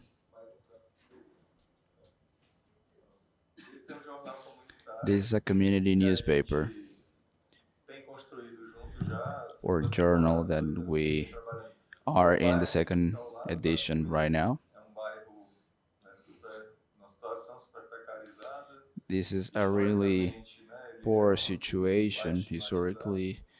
It's a neighborhood that's discriminated. There's a lot of violence, but there are a lot of things there. And this was a project that is born from a program. It's a co-creation. It's a desire from the community. And we work together. I wanted to highlight the Mirante Institute, which is the institute that manages Cuya. They work alongside the community, and they have a really tight connection that they dialogue with the leaderships, and we request a lot of advice because they have a lot of knowledge, and that is a really important point. Luana asked the question, how do you get in touch with the community? How do you get to listen to them? And that was something that we took a lot of time to understand. But there is a very big difference in the equipment that it's installed. With a cover that is not as accessible, even though those are the community rights. And this was a process that built this openness and this relationship with participation progress. The community was invited by the advisory office.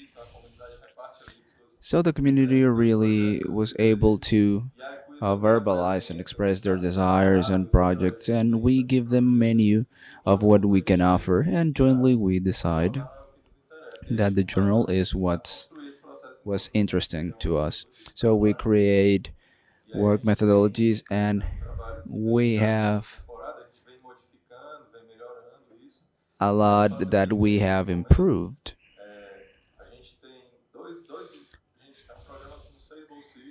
This is a program with 6 people that will bid the journal, and we have an education program that will help these 6 people. And in this second year of project, we have 2 people that got their projects approved.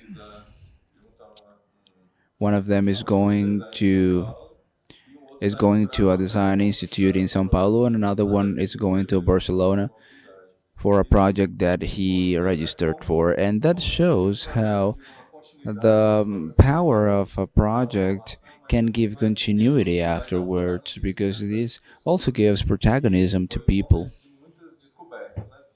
These were moments of a lot of discoveries.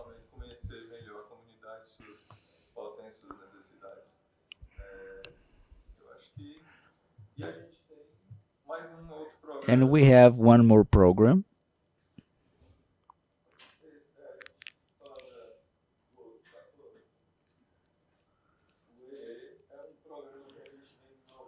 Ere is a program that we've been developing for children, and we discuss different topics. We call some specialists to talk about childhood from the design perspective, and especially the childhood of kids with the protagonisms of knowledge producers. And this is a program that's on its second year, and we have been growing with the perspective of knowing designers that work with uh, childhoods, and also programs that work with childhoods in the perspective of creators. We have another program that's linked to that, which is Cuya nas escolas, which is when we go to schools to try to approach the Secretariat of Education and bring in design to a curriculum for education in Ceará. And we work with schools of professionalizing areas, and we have a set of interior designs and some other designs, and we are visiting them, and we're going to introduce Kuya and some other tools that are parallel that are also helpful so they can have continuity.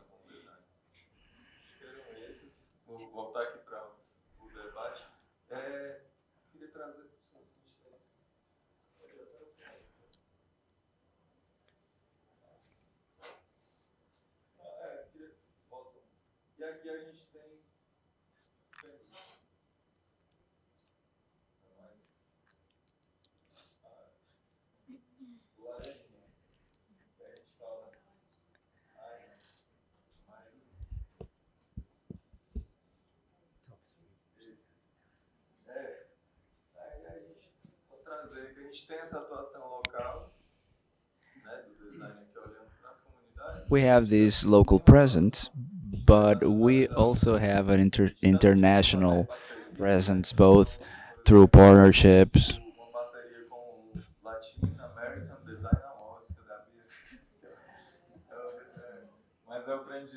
We also have the prize of Latin American design conducted by a Peruvian company in 2024. We conducted the award ceremony, and 400 designers came to Fortaleza to receive that award with red carpet and everything. But yeah, it was Cuya in this Latin American map, so we created an interesting link with these people. The prize came one night, and we have 4 more days of South American festival. And they stayed for 4 days in the city, getting to know Cuya and the programs that we work on. Last year we have a France Brazil season.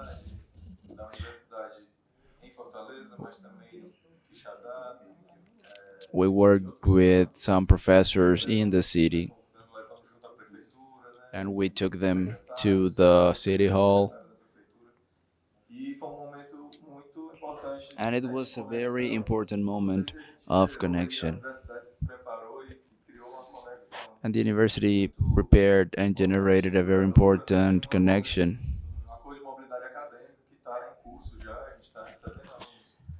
We are receiving students from the French Institute, and we are taking students from Serra to Saint Etienne. And we had some other connections with Mexico, China, and Mozambique. So these are little seeds that we are trying to grow so we can establish these international relationships of exchange. I believe that was it.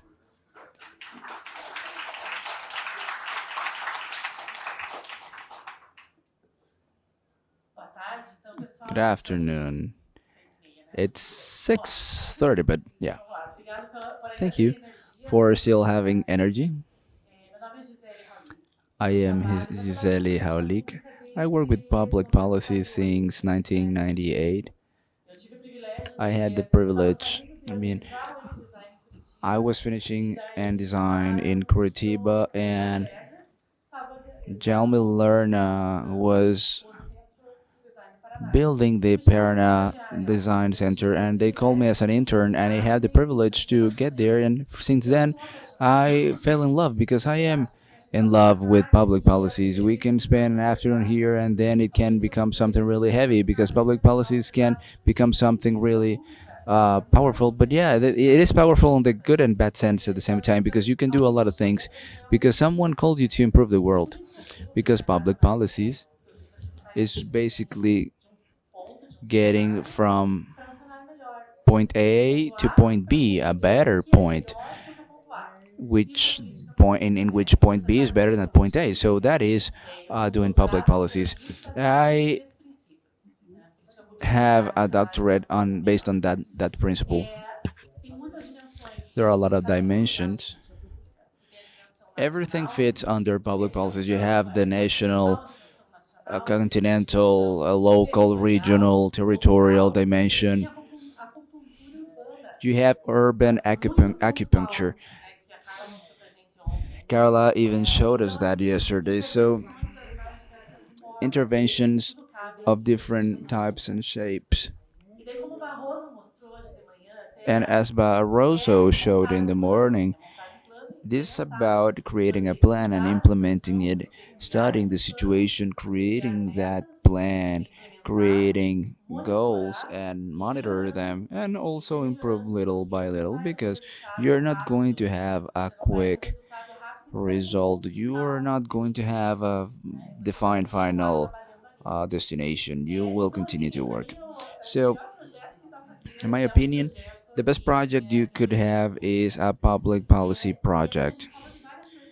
And we talk about a lot of things that we were not reaching. I believe we have to go back to Project A because there are things that we are not projecting in the right way. Maybe it is because of the size of the goal. Maybe it's due to the intention of the way we are representing things. If we are not being understood, maybe we have to go back to the base of design and we have to materialize things, to materialize the message, to show what we want.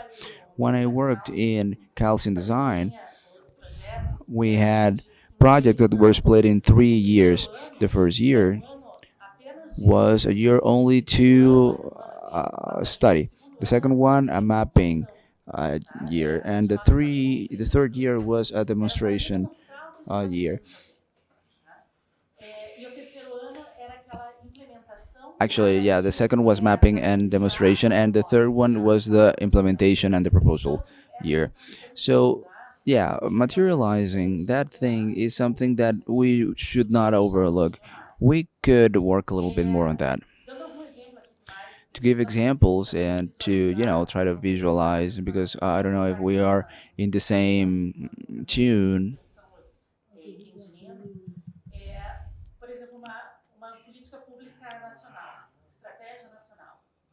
A national strategy. One of the most successful one. Since 1993, they started with that intention. Let's leave South Korean design and make it something known. So it can improve our country. And it was like that.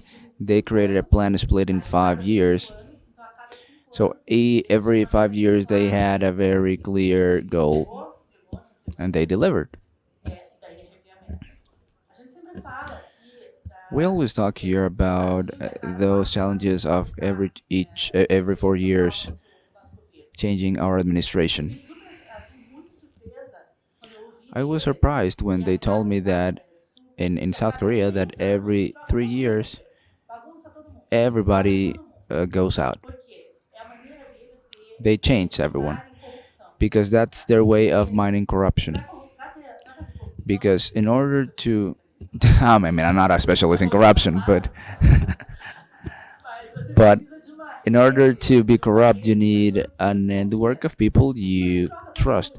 If you change everyone every 3 years, that ends up messing with the corruption network. So then you end up working with people that are not going to be that lenient to be corrupt. But yeah, every 3 years they start from scratch. But on the other hand, that seed we planted here, that seed will be able to grow in a different place up ahead. So there is a way to, plant and harvest. That's why they're there. It is interesting to see. I'm not saying that it's something translatable into the Brazilian context. Public policies are strategic. We have to see methodologies, strategies, those things we can translate, but not strategies. Sectorial policies.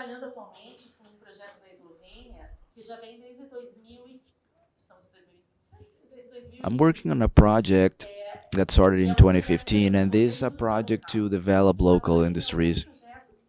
I've worked in some projects of industry development, but this one specifically has been having some success because we are doing the monitoring of the results. They are inserting uh, design management in the company so they can change the structure of the company in a sustainable way. And every 3 years we do an assessment and we give them results, quantitative results, to say what we can change or improve.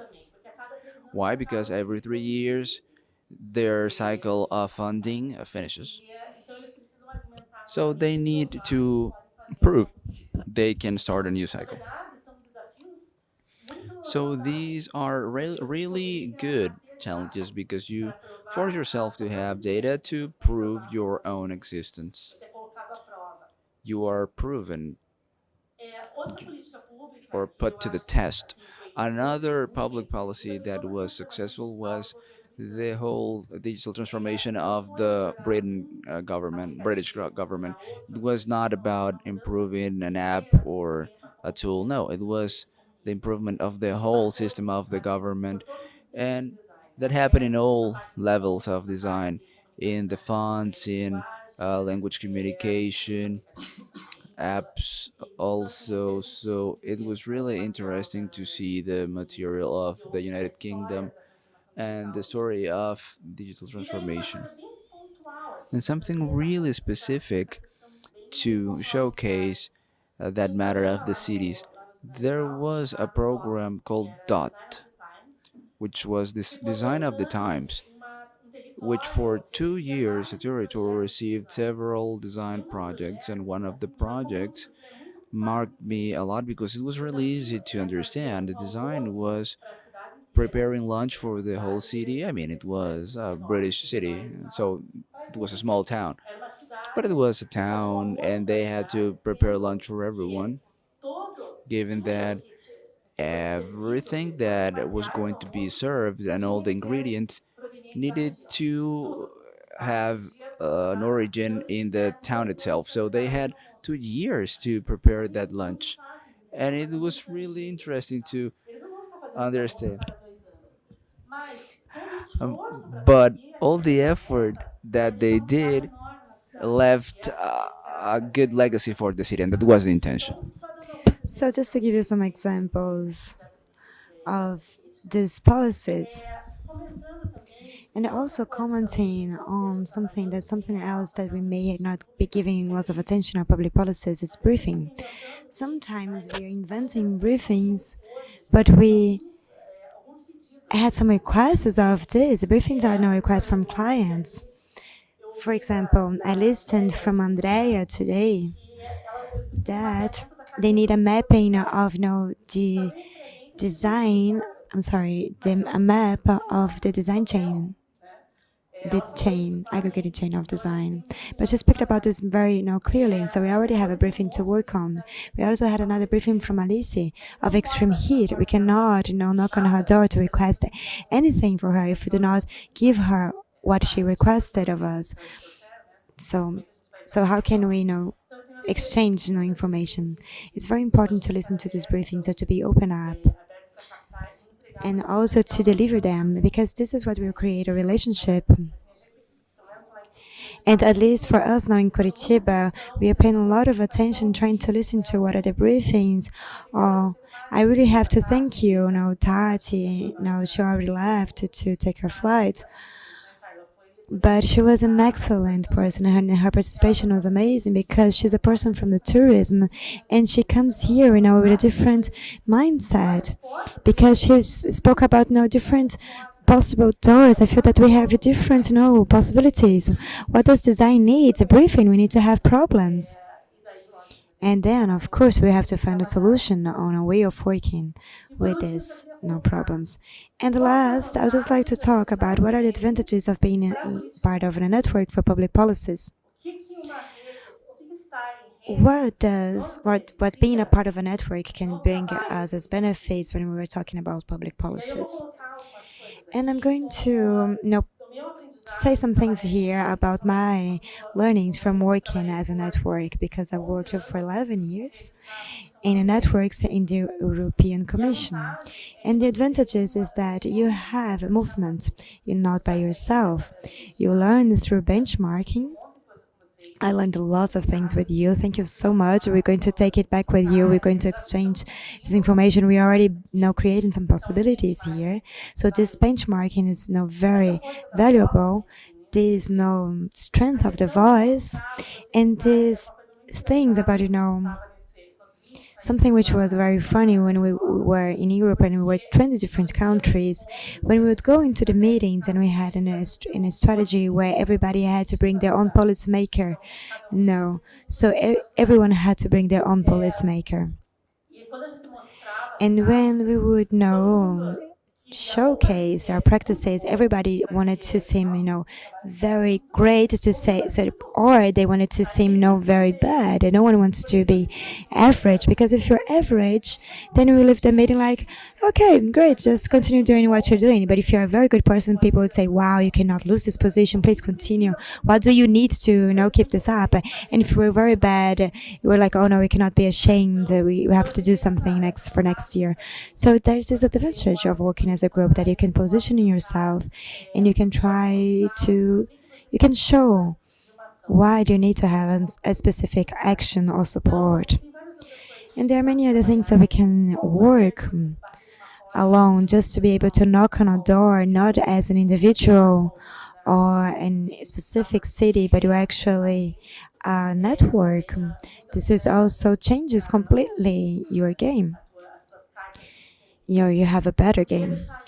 So I'd like to leave this from my experience and also from what I think about or what we could be doing, and just to highlight that the public policies is the best design projects that we can have. It is so nice when the students, they enter into the design spaces that they wanted to work so they could change the world.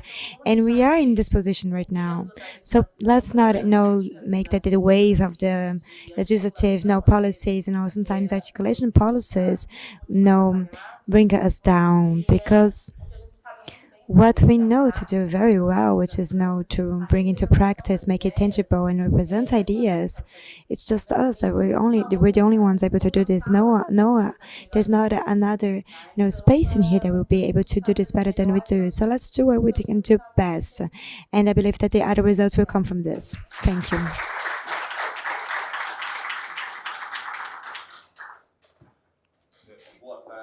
Good afternoon.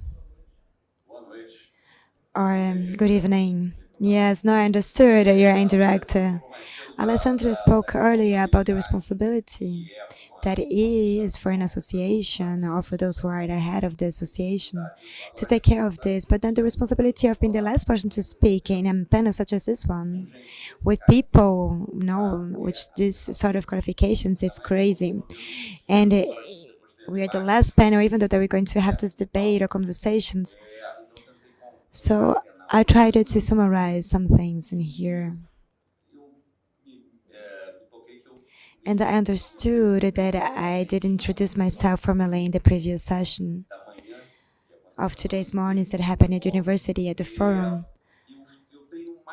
I have around 30 years acting as a designer and as a teacher, because I began to teach design in 1996.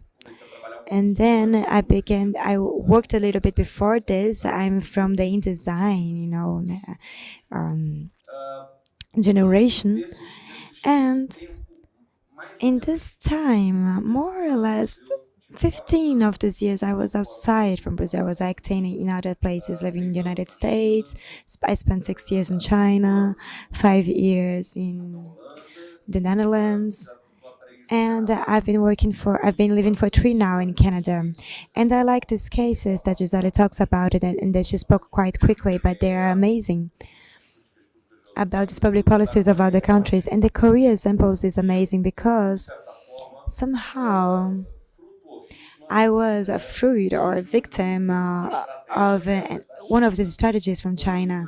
When in 2006, I was invited to teach graphic design, and more specifically typography, visual communication in China, in Shanghai. For Chinese students, for Chinese designers, so to form them, to educate them with 2 goals. The first of them was to prepare the Chinese professional for foreign companies that were looking for them, entering China more and more, looking for this market of 1 billion of consumers. And these companies needed professionals that had some sort of national standards of design to act locally. And the second goal that we had, and we left a lot about this 20 years ago, it was to prepare these designers, Chinese designers, to project Chinese products to the world. Nah, this is not going to happen, I thought 20 years ago, and this is what we see the most nowadays. So it was a policy from China to do this, not only with designers, but with engineers. Back in that moment, China, in the first decade of the century, they were going through a great process of trying to communicate with other parts of the world, or trying to expose themselves, because China was now closed for long years, and trying to bring this communication. They have a socialist bias, but they're actually capitalists, not communists, given the power that they have today. And one of the things that calls for my attention in this process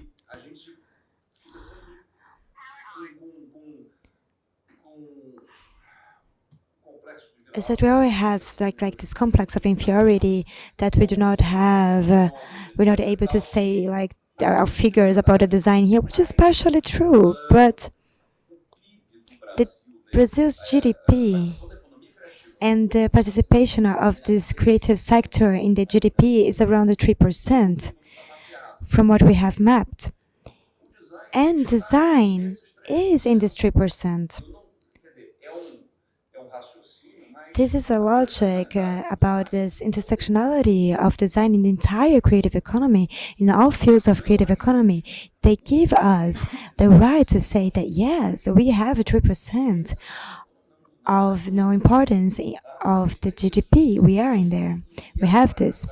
And this transversality of design is our greatest power, and at the same time, our greatest problem. That was Ricardo talked about. I even wrote it down. the explosion, demographic explosion of design, of game design, design of this, design of that, etc. But simultaneously, I have hopes precisely because of this, because of the difficulty that we had before, maybe in trying to explain to the public power what is design. And then I enter in a room such as this one, here from the deputy cameras, and I feel triggered because I was here for almost 2 years trying to have these regulations from INED, from De Graaf, from Wagner.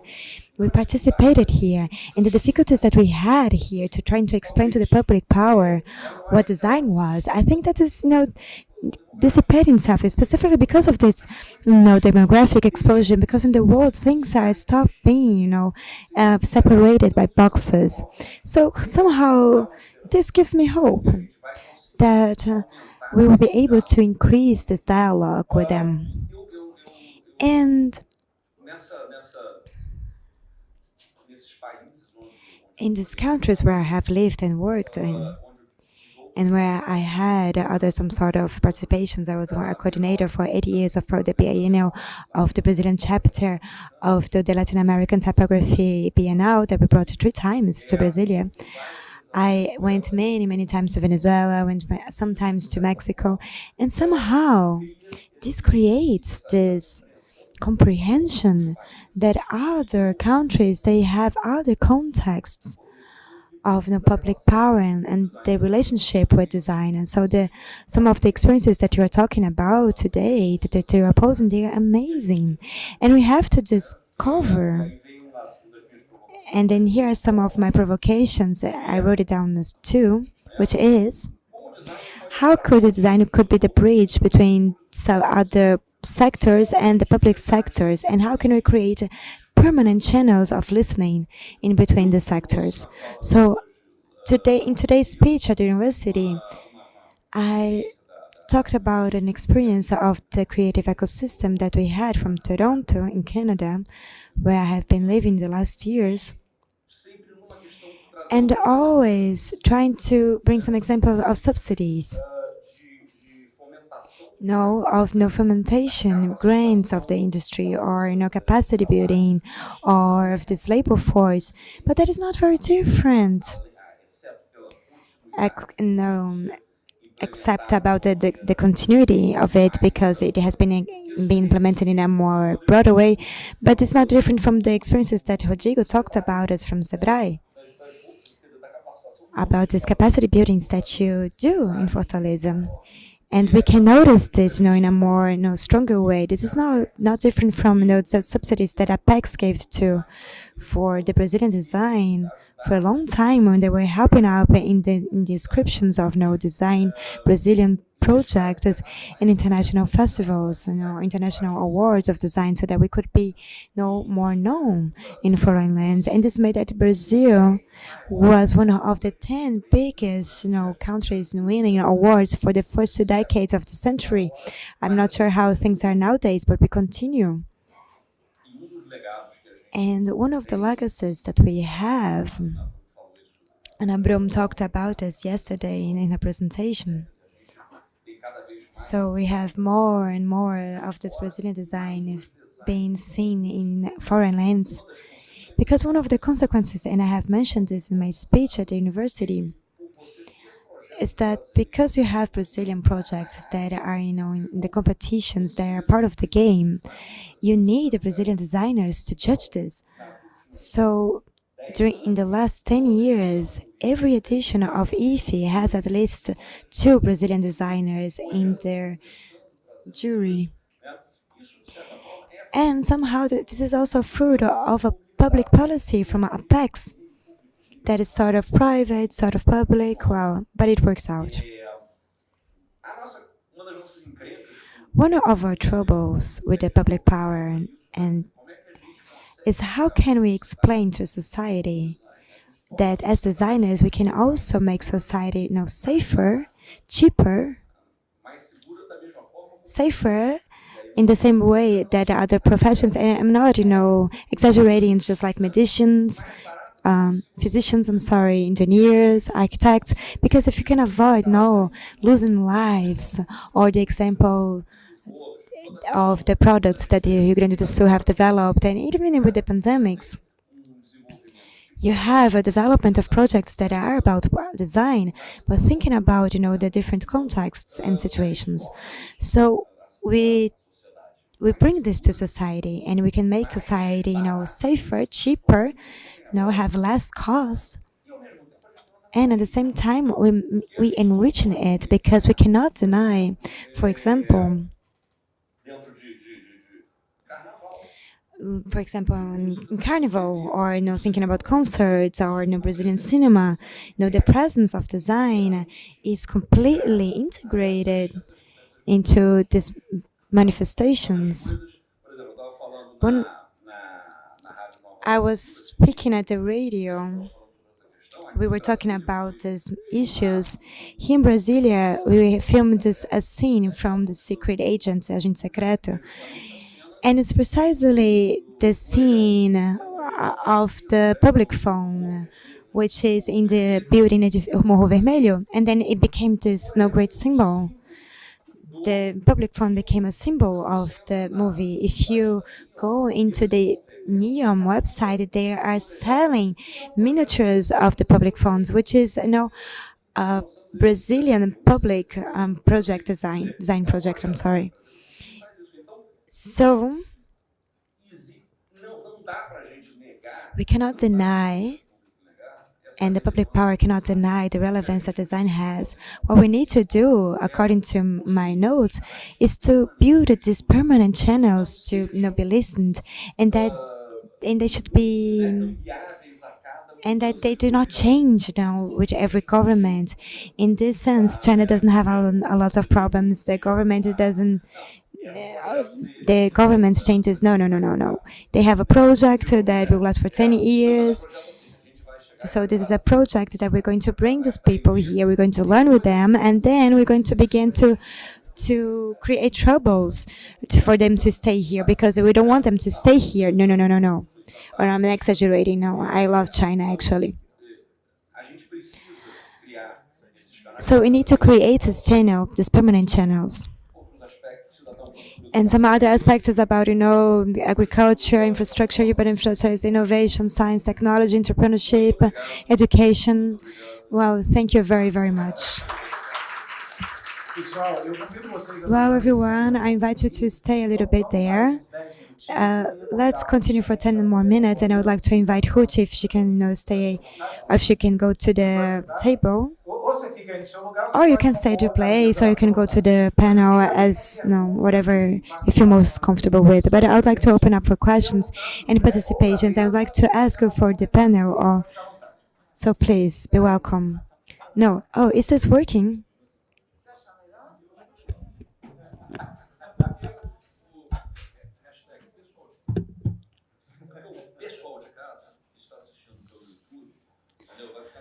To the guys watching on YouTube, I believe it would be easier if she comes to the panel, right? Okay, who was speaking?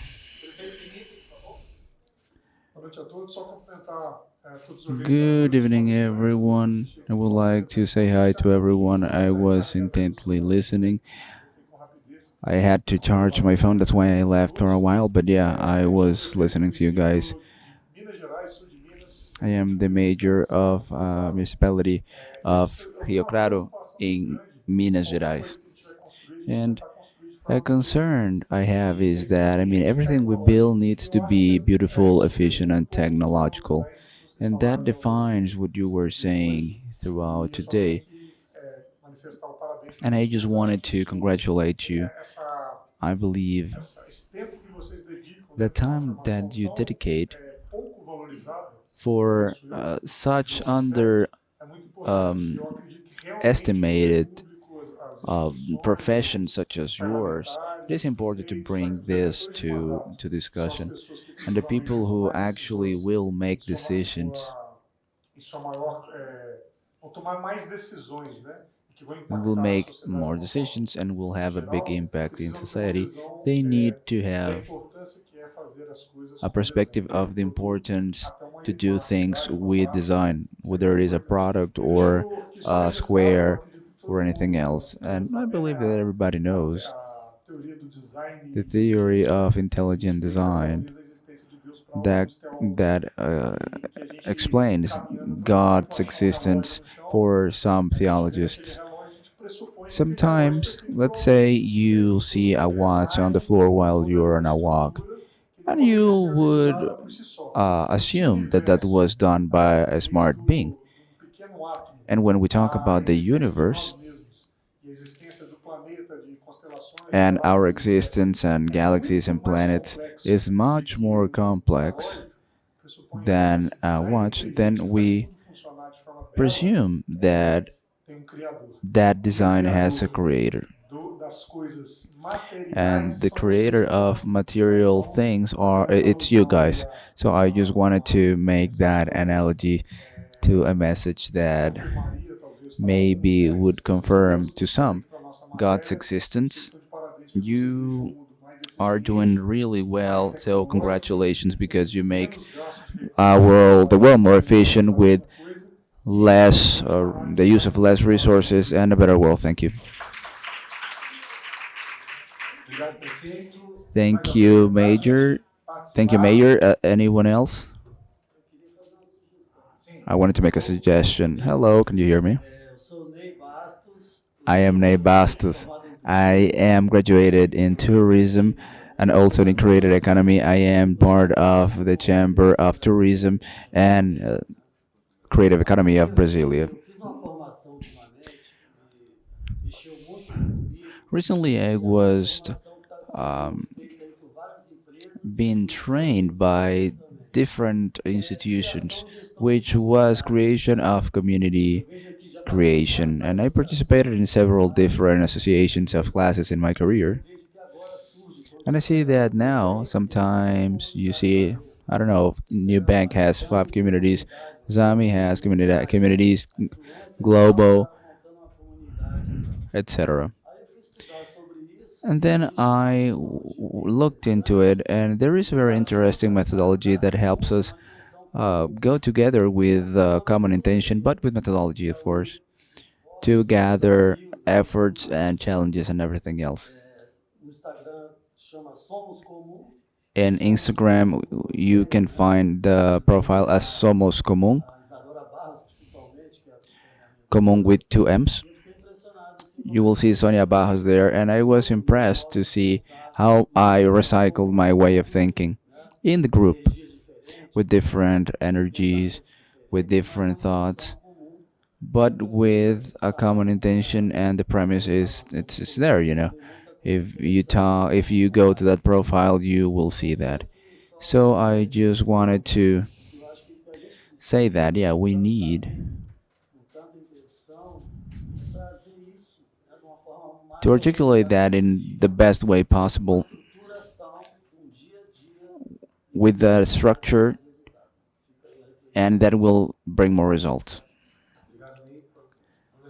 Thank you. Professor Marcelo, please.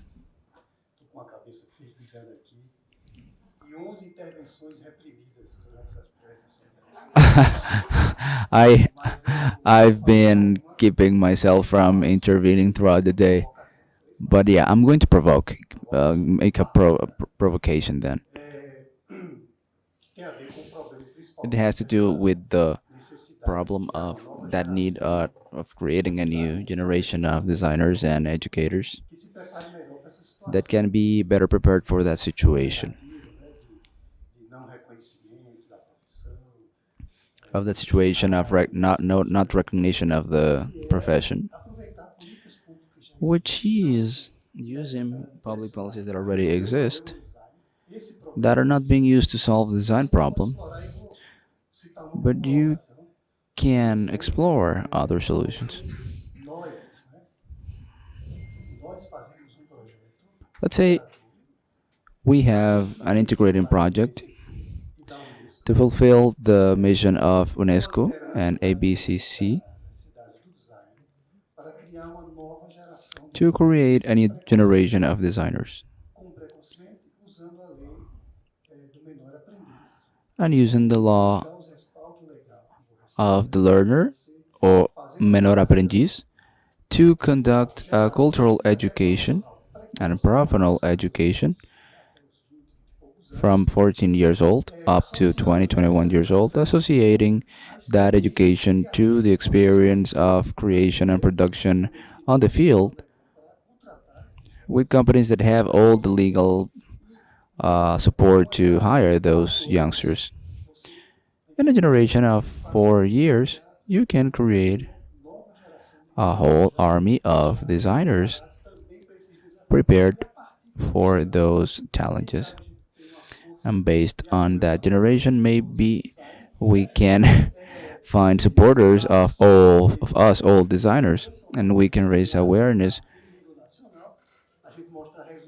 and bring more results with a big mass of youngsters with a new mentality and come back here, but not only to ask for respect of that new design, of that vision of the new design, but rather sit at the table to negotiate. We have made many integrating projects in 15 cities. And in all of those 15 cities, design is strategic. And also in other places. And 4 years, we can do that in less even. We can go back here and negotiate. And people will not say no to change, I'm sure. Excellent. Yeah, you have the floor.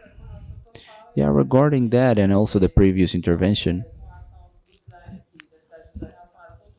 regarding tourism, I believe it's important to talk about how a sector can help another sector.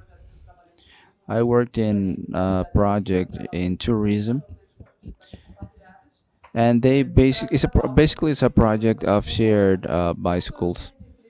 Sometimes tourism doesn't showcase this aspect, but these are things that normally are criticized by people.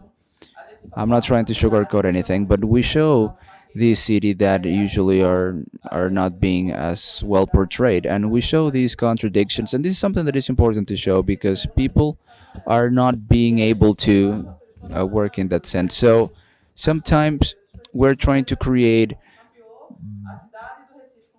We mapped out the cinemas or the movie theaters in all neighborhoods, and based on that mapping, we create a roadmap.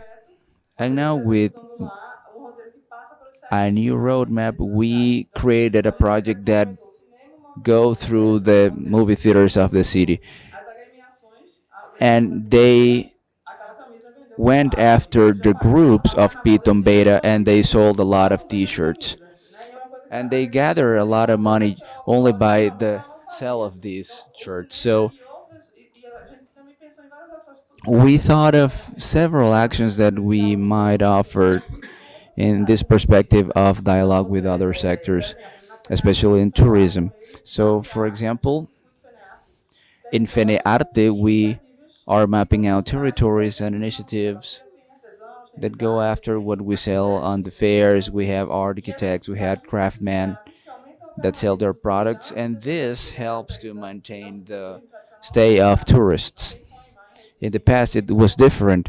If there are no tourists in July in Recife, then they didn't work during that period. So we were trying to show the productions, the product of these craftsmen.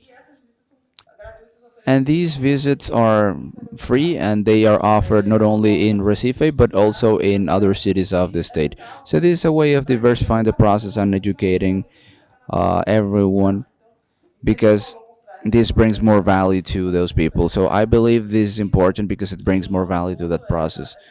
Another aspect is the channels of communications and also the strengthening of association groups. I believe one of the roles here is strengthening civil society. When you listen and you interact, you have a chance to foster a policy that can be successful, and at the same time, you create possibilities to generate continuity after you go out. Because if you can empower civil society and it is structured and articulated with the rest of the sectors that you mapped out, then you did something that was useful, because when they are united, it can later obtain better results from the public sphere. Just to add on top of that, Eduardo, I don't know if you have something to say. Yeah, this is the the old person intervention. On January 13 of 1973, the Technological Center of Minas Gerais registered me as designer. So I am probably the oldest designer of Brazil, at least on paper. 53 years working as a designer in all areas. In the CNPq in the 80s, we created the first program in Brazil of design. We conducted the first research, we conducted one of the first census in Brazil. In addition to that, the private sector, courses of design, workshops in 23 countries throughout the world. I got to the board of the the World Council of Designers, and throughout that time, I was always concerned about one thing: university, because that is the genesis of all of our problems. During this year, I didn't hear anyone talking about the bad conditions of the teaching of or the education in design. We don't know how to conduct researches. The Everything we do in universities is centered on demands that do not exist, and they neglect the truth of our essential needs. And I believe that this is something that we have to change. We have to try to work with the Ministry of Education. 40 years ago, I coordinated the first group of people that proposed a minimum curriculum of design. But nothing has changed ever since that moment. There were 25 universities that offered that degree, and we proposed one topic in all of them. Let's teach design as a whole. And if someone wants to specialize later, then they can do it.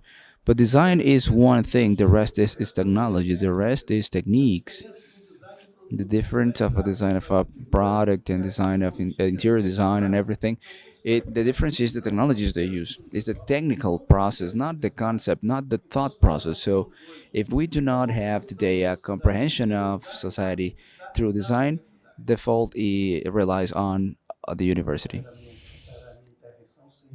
That was my sixth provocation, to create a commission in the Federal Council of Education and to open up a process of renegotiation with a new curriculum for colleges. Yeah, it's something I was talking with Bruno. That strategy for the degrees, because sometimes the research has more value than anything else, than the extension. So I am trying to attract more people to solve this problem. And I believe this was fundamental in the education, but we need to level things out.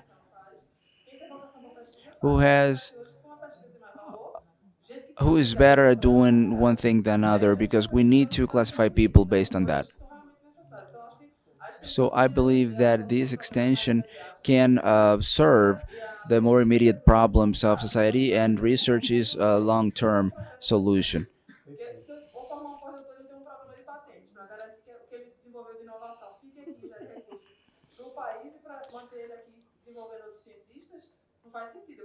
So I need to make things more sustainable in education. Otherwise, people will leave for other countries and not come back.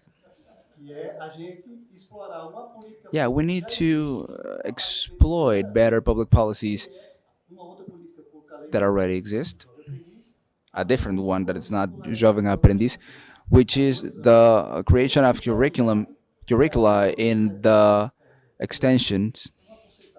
This is just a percentage, 10% at minimum, 10% of mandatory extension. We can also exploit that public policy. And yeah, the intention is create an impact.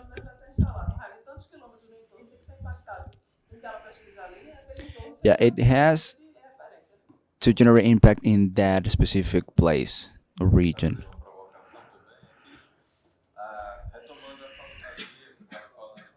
So yeah, based on what Bia said about the sectorial plan,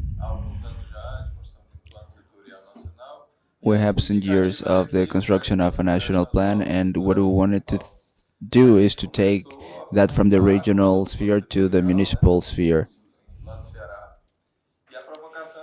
So the provocation was about thinking this as a network to build the sectorial plans from cities and states and then share this information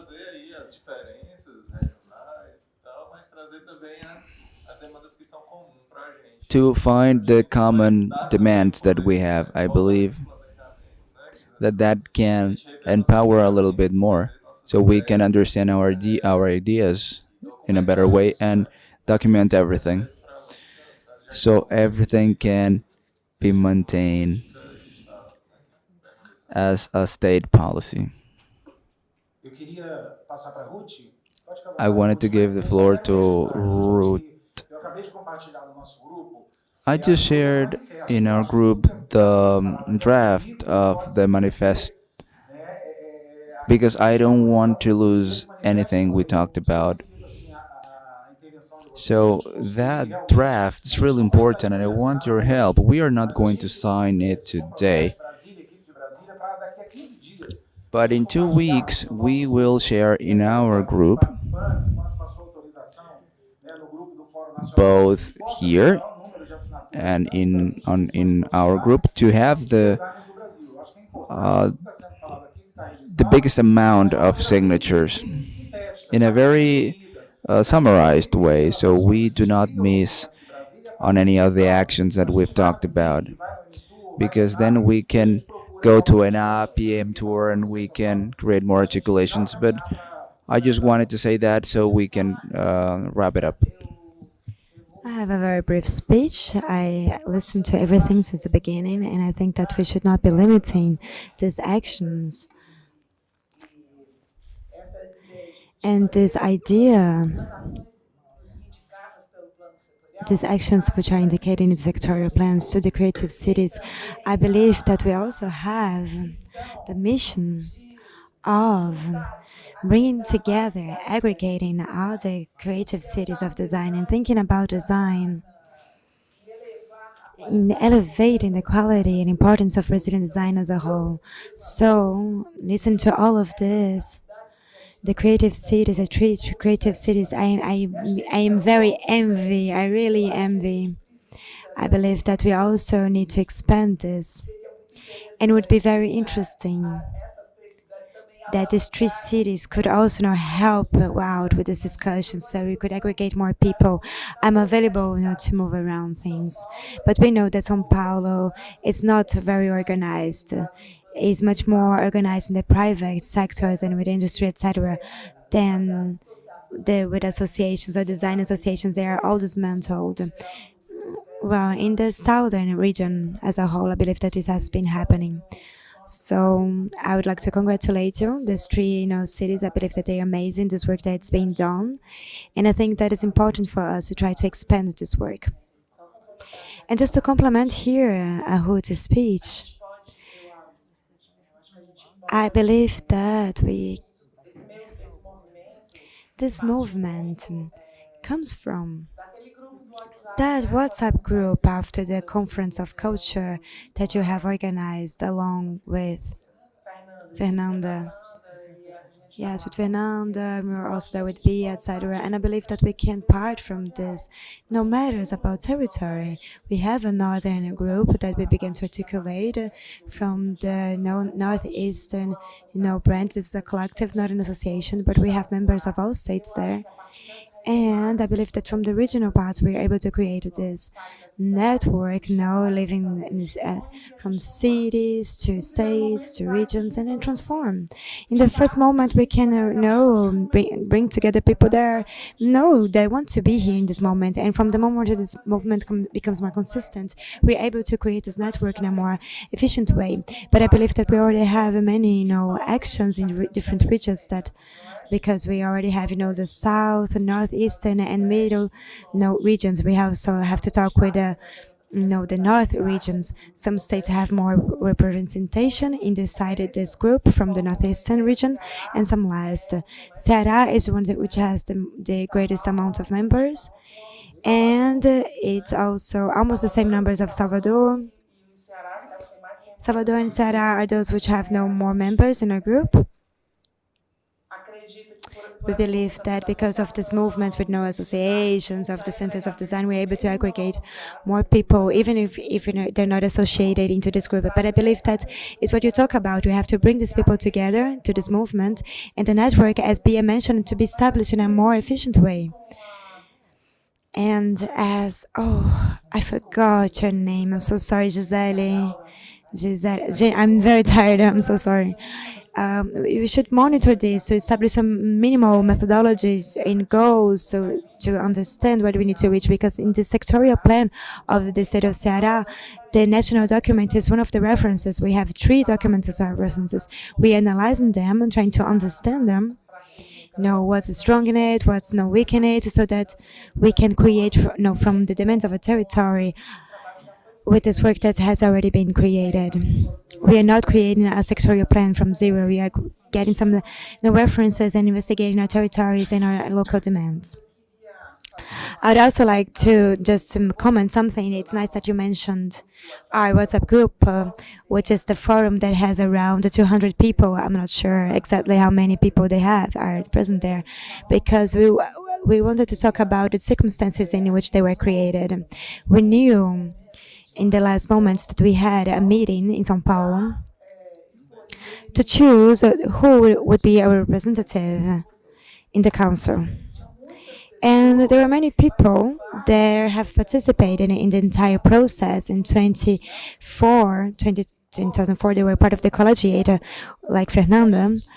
And we noticed that we're not even convocated for it. I knew it because of a professor that came to talk with me, and then I said, wait, no one knows about this.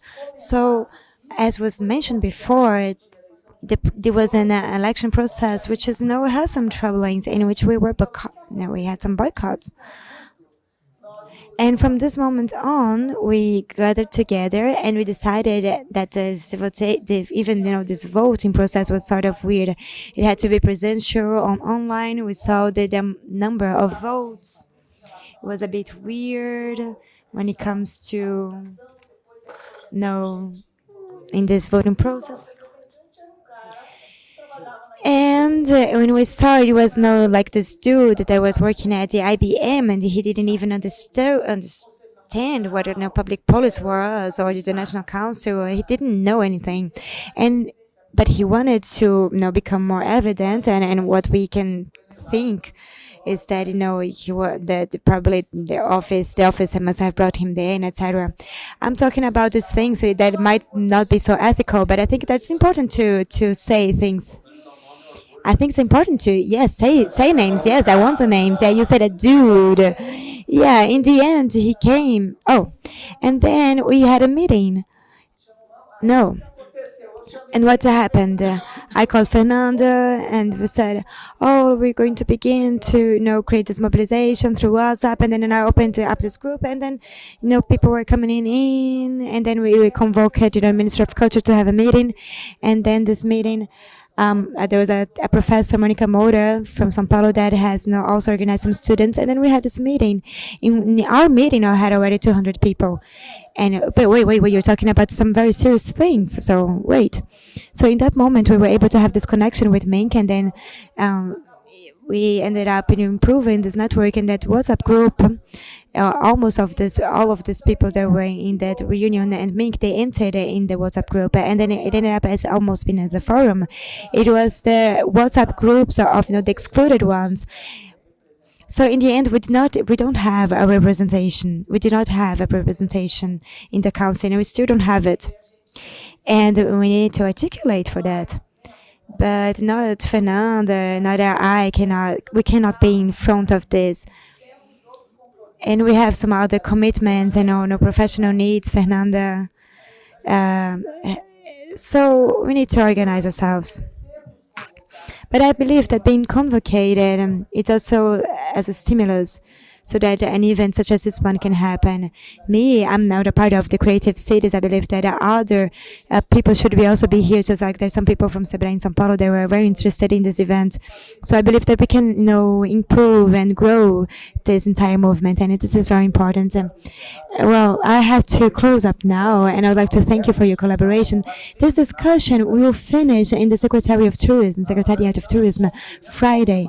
We already have our confirmed presence. Of course, we're going to have many institutions and representatives from the federal government. Rafael Erma, Rafael de Paulo from UNESCO, Angela Baltazar from tourism, people from Apex, people from Sebrae, and Claudio Leitão has also confirmed her presence on Friday. So this is important, but I would like to make it clear that the main goal of us from the forum to open up this opportunity to have this Brazilian design conversations precisely this one. But we understood that through the Creative Cities of Brazil, we have a political overture. It doesn't matter if it's municipal, estatal, or federal. And the proof is this: is that we have a second edition here. We are here in this program of public policies, even though it's just from the Secretariat of Tourism. We already have a program for the next 12 months. So it's important to be said and made clear that everyone was invited. Everybody, really everyone, all of the suggestions of names were invited, and all of the participants of the national forum. What we need is to have engagement. So I believe that for us, and speaking here just to finish up, this engagement of designers in this collective agenda is very important.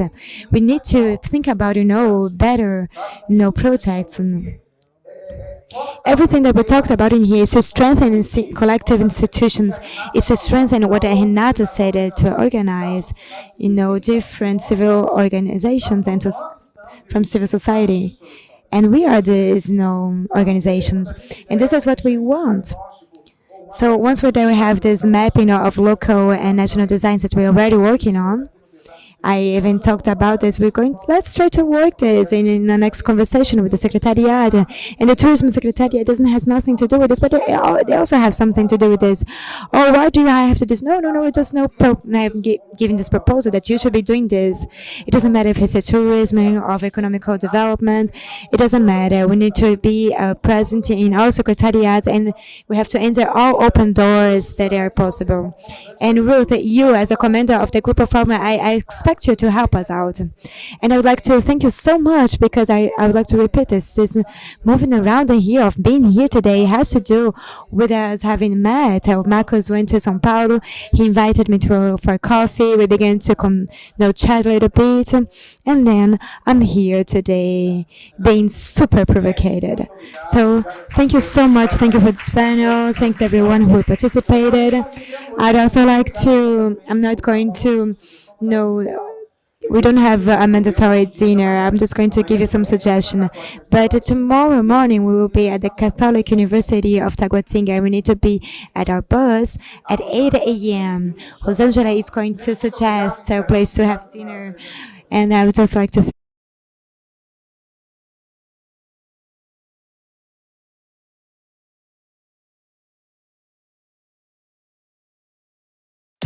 A palavra pode levantar um país ou afundar uma reputação. Pode inflamar uma multidão ou calar uma verdade, mas também pode trazer memórias, sonhos e contar a história. Seja impressa em papel ou formada por pixels, a palavra pode confundir ou pode revelar. Em um mundo com tanto ruído, A palavra certa faz toda a diferença. Acompanhe o Correio também nos meios digitais. Correio Brasiliense. Jornalismo de verdade.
Eu sou o Bruno Tiberi e todas as manhãs você confere aqui o TVC Manhã com as principais informações do trânsito e, claro, tudo aquilo que vai impactar você no seu dia. Então não se esqueça, hein? De segunda a sexta eu espero você. Eu sou Brenner Vasconcelos e aqui comigo no TVC Esporte você confere todas as atualizações e informações do esporte do Brasil e do mundo. Eu espero você. Sou a Isis Tainá e apresenta a Agenda Cultural. Aqui você fica por dentro das melhores opções de lazer, música, teatro e diversão para toda a família.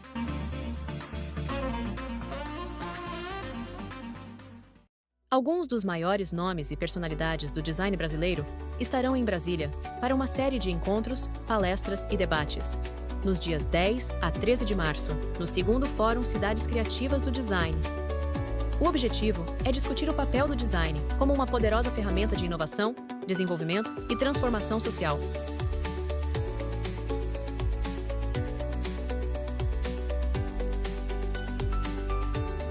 Brasília, Curitiba e Fortaleza integram a Rede Brasileira de Cidades Criativas do Design da UNESCO, um reconhecimento internacional para cidades que colocam a criatividade no centro do desenvolvimento urbano, econômico e social. Venha fazer parte desse movimento. As vagas são limitadas. Saiba mais e se inscreva em nossas redes.